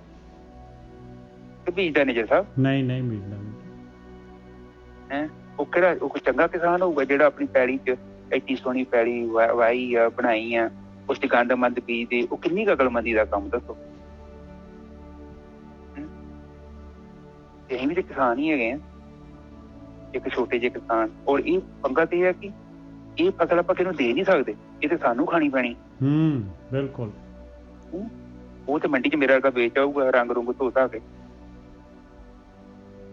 ਉਹ ਤੇ 100 ਬਹਾਨਾ ਬੁਨਾ ਬਣ ਜੂ, ਮੈਂ ਸੁੱਟ ਵੀ ਸਕਦਾ। ਨਹੀਂ ਕੋਈ ਲੈਂਦਾ ਤੇ ਕੀ ਹੋਇਆ, ਮੈਂ ਸੁੱਟ ਦੂੰਗਾ। ਪਰ ਆਹ ਫਸਲ ਇਹ ਤੇ ਸੁੱਟੀ ਵੀ ਨਹੀਂ ਜਾਣੀ ਨਿੱਜਰ ਸਾਹਿਬ। ਬਿਲਕੁਲ। ਇਹ ਤਾਂ ਬੜੀ ਖਤਰਨਾਕ ਫਸਲ ਹੈ। ਤੋ ਇਸ ਕਰਕੇ ਸਾਧ ਸੰਗਤ 'ਚ ਵਿਚਾਰ ਕਰਕੇ ਬੀਜਿਆ ਕਰੋ। ਇਹਨੂੰ ਨਾ ਗੋਰਖੀ ਸਾਹਿਬ ਲਿੱਦ ਵਾਂਗੂ ਖਾਣਾ ਪੈਂਦਾ ਹੈ। ਉਹ ਲਿੱਦ ਵਾਂਗੂ ਖਾਣਾ ਪੈਂਦਾ ਹੈ। ਉਹ ਲਿੱਦ ਦਾ ਪਹਾੜ ਨਹੀਂ ਬਣ ਗਿਆ ਇਹ। ਕਹਿੰਦਾ ਰਾਜਨ ਤੂੰ ਦਾਨ ਕੀਤੀ। ਏਦਾਂ ਦੀਆਂ ਗੱਲਾਂ ਪਤਾ ਹਨ ਜੀ ਸਾਹਿਬ। ਹੋਰ ਅੱਗੇ ਵਿਚਾਰ ਕਰਨੀ ਹੈ ਕਿ ਨਹੀਂ? ਬਸ ਸਮਾਂ ਹੋ ਗਿਆ ਜੀ। ਬਿਲਕੁਲ ਸਹੀ। ਹਾਂ, ਬਸ ਇੰਨੀ ਵਧੀਆ। ਤੇ ਦੇਖੋ, ਸੋ ਨਰ ਕਾਲ ਫਾਸ ਤੇ ਬਾਜੇ, ਜੋ ਹਰ ਸਰਨ ਸਦਾਏ। ਉਹ ਬਚ ਜਾਂਦਾ ਕਾਲ ਦੀ ਫਾਸ ਤੋਂ। ਜਿਹੜਾ ਜਿਉਂਦੇ ਜੀ ਉਹ ਸ਼ਰਨ 'ਚ ਚੱਲ ਜਾਂਦਾ ਹੈ। ਗੱਲਾਂ ਬਾਤਾਂ ਵਾਲੇ ਨਹੀਂ, ਗ੍ਰੰਥਾਂ ਗ੍ਰੰਥਾਂ ਵਾਲੇ ਪੰਡ ਵਾਲੇ ਸਾਰੇ ਉੱਤੇ ਨਕਾਰ ਤੇ ਵੇਖੋ ਤੇ ਸਾਰੇ ਕਿਹਾ ਵੇਦ ਪੁਰਾਣ ਹਰ ਹੱਟ ਸਾਡੇ ਉਹ ਸਭ ਧਿਆਨ ਨਾ ਆਏ। ਬਿਲਕੁਲ। ਤੇ ਇਹ ਦੇਖ ਲਓ, ਇਹ ਤੇ ਪ੍ਰੈਕਟੀਕਲ ਆ ਵੀਰ ਜੀ।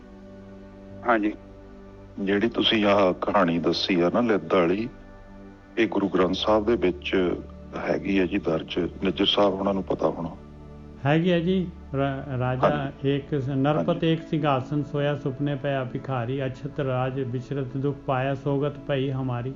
ਇਸ ਤਰ੍ਹਾਂ ਆਉਂਦੀ ਇਹ ਪ੍ਰਸੰਗ ਆਉਂਦਾ। ਹਾਂਜੀ, ਹਾਂ। ਤੇ ਉਹ ਇਹ ਕਹਾਣੀਆਂ ਜਿਹੜੀਆਂ ਨੇ ਉਹ ਸਾਨੂੰ ਸਮਝਾਉਣ ਵਾਸਤੇ ਗੁਰੂਆਂ ਨੇ ਸਾਡੇ ਲਈ ਲਿਖੀਆਂ। ਕਿਉਂਕਿ ਕਹਾਣੀ ਦੀ ਭਾਸ਼ਾ ਜਿਹੜਾ ਸਾਡਾ ਮਨ ਬੜੀ ਛੇਤੀ ਸਮਝਦਾ ਹੈ। और कोशिश करो थोड़ी बहुत हाथ पैर मारो ਤੇ ਅਸੀਂ ਮਾੜਾ ਮੋਟੀ ਹਿਲ ਜੁਲ ਕਰਾਂਗੇ ਤੇ ਕੁਦਰਤ ਵੀ ਸਾਡੀ ਮਦਦ ਕਰਦੀ ਹੈ। ਜਦੋਂ ਅਸੀਂ ਬੈਠੇ ਹਾਂ ਤੇ ਫਿਰ ਕੁਦਰਤ ਕਹਿੰਦੀ ਹੈ ਤੇ ਬਹੁਤ ਬੈਠਾ।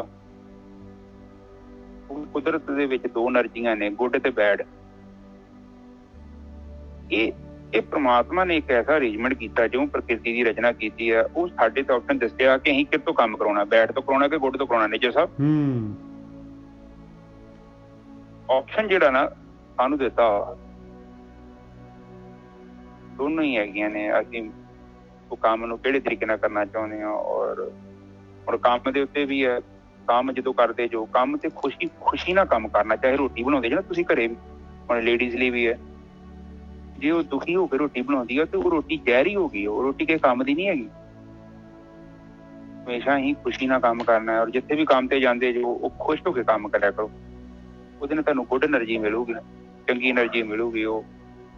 ਔਰ ਜਿਹੜੇ ਪੈਸੇ ਤੁਸੀਂ ਘਰ ਖੜੋਗੇ ਉਹਦਾ ਵੀ ਤੁਹਾਨੂੰ ਫਾਇਦਾ ਹੀ ਮਿਲੂਗਾ ਤੇ ਦਿਲੋਂ ਜਦ ਤੱਕ। ਔਰ ਜੇ ਆਪਾਂ ਦੁਨੀਆ ਭਰ ਦੀਆਂ ਕੰਪਲੇਂਟਾਂ ਹੀ ਕਰੀ ਜਾਂਦੇ ਹਾਂ, ਸਾਨੂੰ ਆਹ ਨਹੀਂ ਮਿਲਿਆ, ਆਹ ਨਹੀਂ ਮਿਲਿਆ, ਤੇ ਫਿਰ ਤੇ ਉਹ ਪਰਮਾਤਮਾ ਦੇ ਹੁਕਮ 'ਚ ਚੱਲਣ ਵਾਲੀ ਗੱਲ ਨਾ ਹੋਈ। ਪਰ ਜਿੰਨੀ ਸਾਡੀ ਪਾਤਰਤਾ ਉਹਨਾਂ ਰੱਬ ਨੇ ਦਿੱਤਾ। ਔਰ ਇਹੋ ਹੀ ਹੈ ਜੀਵਨ 'ਚ। ਕਈ ਵਾਰੀ ਜੀਵਨ ਸਾਥੀ ਵੀ ਹੈਗਾ। ਮੈਂ ਸੋਚਦਾ ਕਿ ਜਿੱਦਾਂ ਦਾ ਸਾਡੀ ਪਾਤਰਤਾ ਹੈਗੀ, ਸੰਜੋਗ ਤੇ ਵੰਜੋਗ ਜਿਹੜੇ ਬਣੇ ਨੇ, ਸੰਜੋਗ ਬਣੇ ਨੇ ਉੱਥੇ ਉਹ ਲਿਖ ਕੇ ਆਵੇ ਭਾਗ, ਜਿੱਥੇ ਭਾਗ ਹੈਗਾ ਸਾਨੂੰ ਮਿਲਿਆ। ਔਰ ਉਹ ਚੀਜ਼ ਨੂੰ ਐਕਸੈਪਟ ਕਰੀਏ, ਉਹ ਤੋਂ ਭੱਜੀਏ ਨਾ। ਜਿਹੜੀ ਬੈਠੀ ਉਹਨੂੰ ਛੱਡ ਕੇ ਆਪਾਂ ਹਮੇਸ਼ਾ ਹੀ ਉੱਡਦੇ ਫਿਰਦੇ ਹਾਂ। ਜਿਹੜੀਆਂ ਉੱਡਦੀਆਂ ਉਹਨਾਂ ਦੇ ਮਗਰ ਤੁਰੇ ਫਿਰਦੇ ਹਾਂ। ਉਹ ਤੇ ਉੱਡਦੀਆਂ ਪਈਆਂ, ਪਰ ਜਿਹੜੀ ਬੈਠੀ ਆ ਉਹਨੂੰ ਫੜ ਲਈਏ। ਮੈਂ ਤੇ ਕਹਿੰਦਾ ਉਹਨੂੰ ਫੜੋ। ਉਹ ਤਾਂ ਤੁਹਾਡਾ ਜੀਵਨ ਸਾਥੀ ਹੈ, ਜੋ ਤੁਹਾਡੇ ਬੱਚੇ ਨੇ, ਜੋ ਤੁਹਾਡੇ ਮਾਪੇ ਨੇ। ਔਰ ਹਮੇਸ਼ਾ ਹੀ ਜਿਹੜੇ ਕਲੋਜ਼ ਹੈਗੇ ਨੇ ਔਰ ਉਹਨਾਂ ਦੇ ਨਾਲ ਅਟੈਚ ਰਹੋ। ਔਰ ਜਿੱਥੇ ਤੁਹਾਡਾ ਫਰਜ਼ ਹੈਗਾ ਉਹਨੂੰ ਪੂਰਾ ਕਰੋ, ਪਿੱਛੇ ਨਾ ਹੋ। ਕਿਉਂਕਿ ਜਦੋਂ ਤੁਸੀਂ ਆਪਣੇ ਫਰਜ਼ ਤੋਂ ਪੈਰ ਪਿੱਛੇ ਕੀਤਾ ਨਾ, ਚਿੱਤ ਨੇ ਉੱਥੇ ਹੀ ਉਹ ਚੀਜ਼ ਨੂੰ ਲਿਖ ਲੈਣਾ। ਤੁਸੀਂ ਭੱਜ ਨਹੀਂ ਸਕਦੇ। ਉਸ ਚੀਜ਼ ਨੂੰ ਛੱਡ ਕੇ ਭੱਜੋਗੇ ਨਾ, ਉਹ ਚੀਜ਼ ਨੇ ਉੱਥੇ ਲਿਖੀ ਜਾਣਾ। ਔਰ ਲਿਖਣ ਤੋਂ ਪਹਿਲਾਂ ਤੁਹਾਡੇ ਕੋਲ ਟਾਈਮ ਹੈਗਾ। ਪਰ ਇੱਕ ਵਾਰੀ ਲਿਖੀ ਗਈ ਨਾ ਤੇ ਭਵਿੱਖ 'ਚ ਉਹਦਾ ਰਿਜ਼ਲਟ ਮਿਲਣਾ ਹੀ ਮਿਲਣਾ। ਫਸਲ ਬੀਜਦੀ ਮੈਂ, ਉਹਨੇ ਉੱਗਣਾ ਹੀ ਉੱਗਣਾ। ਇਹ ਮਨ ਤੋਂ ਵਰਤਾ ਪਾੜਦੀ ਹੈ, ਕੱਲ ਨੂੰ ਕੁਛ ਨਹੀਂ ਹੋਣਾ। ਜਿੰਦੇ ਜੀ ਉੱਗਦੀ ਉਹ ਤੁਹਾਡੇ ਸਾਹਮਣੇ ਉੱਗੂਗੀ, ਉਹ ਤੁਹਾਡੇ ਸਾਹਮਣੇ ਦਿਖੂਗੀ। ਮੇਰੀਆਂ ਗੱਲਾਂ ਯਾਦ ਰੱਖਣੀ, ਸੱਚ ਨੇ, ਪੱਥਰ ਤੇ ਲਕੀਰਾਂ। ਜੋ ਅਸੀਂ ਚੀਜ਼ ਬੀਜੀ ਨਾ ਉਹਨੇ ਉੱਗਣਾ ਹੀ, ਫਲੀ ਭੂਤ ਹੋਣਾ। ਉਹ ਲਿੱਤ ਵਾਂਗੂ ਵੇਖ ਨਾ, ਲਿੱਤ ਦਾਨ ਕੀਤੀ ਸੀ ਉਹਨੇ ਰਾਜੇ ਨੇ ਤੇ ਮੁੜ ਕੇ ਉਹਨੂੰ ਲਿੱਤ ਖਾਣੀ ਪਈ। ਇਹ ਕਰਮ ਭੂਮੀ ਹੈ। ਲਿਖਣ ਤੋਂ ਪਹਿਲਾਂ ਸਾਡੇ ਕੋਲ ਆਪਸ਼ਨ ਹੈਗਾ ਨਾ ਮਾੜਾ ਲਿਖ, ਕੋਸ਼ਿਸ਼ ਕਰੋ। ਜੇ ਕੋਈ ਪਰੇਸ਼ਾਨ ਵੀ ਕਰਦਾ ਕੋਈ ਨਾ ਡਿਸਕਸ ਕਰਕੇ ਮੈਟਰ ਸੌਟ ਆਊਟ ਕੀਤਾ। ਔਰ ਨੌਕਰੀ ਜਿਹੜੀ ਵੀ ਹੈਗੀ ਹੈ, ਚੰਗੀ ਹੈ ਮਾੜੀ ਹੈ, ਬਸ ਸ਼ੁਕਰ ਕਰੋ ਪਰਮਾਤਮਾ। ਲੱਖਾਂ ਕੀ ਕਰੋੜਾਂ ਲੋਕਾਂ ਕੋਲ ਨੌਕਰੀ ਵੀ ਨਹੀਂ ਹੈਗੀ, ਸਾਡੇ ਕੋਲ ਹੈਗੀ ਹੈ। ਸਾਡੇ ਕੋਲ ਘਰ ਹੈਗਾ, ਮਾੜਾ ਚੰਗਾ ਜੋ ਵੀ ਹੈ, ਜਿੱਥੇ ਰਹਿ ਰਹੇ ਹਾਂ। ਬਹੁਤ ਸੋਹਣਾ ਜੀਵਨ ਹੈ ਸਾਡਾ, ਸਰੀਰ ਹੈ, ਬਹੁਤ ਕਿਰਪਾ ਹੈ। ਔਰ ਜੇ ਕੰਪਲੇਂਟਾਂ ਕਰੀ ਜਾਈਏ ਤੇ ਅੰਤ ਹੀ ਕੋਈ ਨਹੀਂ ਹੈਗਾ। ਜੇ ਦੁਖੀ ਹੋਣਾ ਤੇ ਫਿਰ ਉੱਤੇ ਵੇਖਣਾ ਸ਼ੁਰੂ ਕਰੋ। ਉੱਤੇ ਅਮੀਰਾਂ ਦਾ ਅੰਤ ਨਹੀਂ। ਜੇ ਸੁਖੀ ਹੋਣਾ ਆਪਣੇ ਤੋਂ ਥੱਲੇ ਫਿਰ ਤੁਹਾਨੂੰ ਪਤਾ ਲੱਗ ਜੂਗਾ ਕਿੰਨੇ ਲੋਕਾਂ ਕੋਲ ਚੀਜ਼ ਨਹੀਂ ਹੈਗੀ ਜਿਹੜੀ ਤੁਹਾਡੇ ਕੋਲ। ਇਹ ਚੀਜ਼ਾਂ ਦਾ ਧਿਆਨ ਰੱਖਣਾ। ਅੱਜ ਦੇ ਵਿਚਾਰ ਆਪਾਂ ਇੱਥੇ ਸਮਾਪਤ ਕਰਦੇ ਹਾਂ। ਠੀਕ ਹੈ ਜੀ। ਕਹਿੰਦੇ ਜਿਸ ਤਰ੍ਹਾਂ ਹੁਣ ਆਪਾਂ ਸਾਰੇ ਨਿਰਵਿਚਾਰ ਸਮਾਧੀ ਵਿੱਚ ਜਾਂਦੇ ਹਾਂ।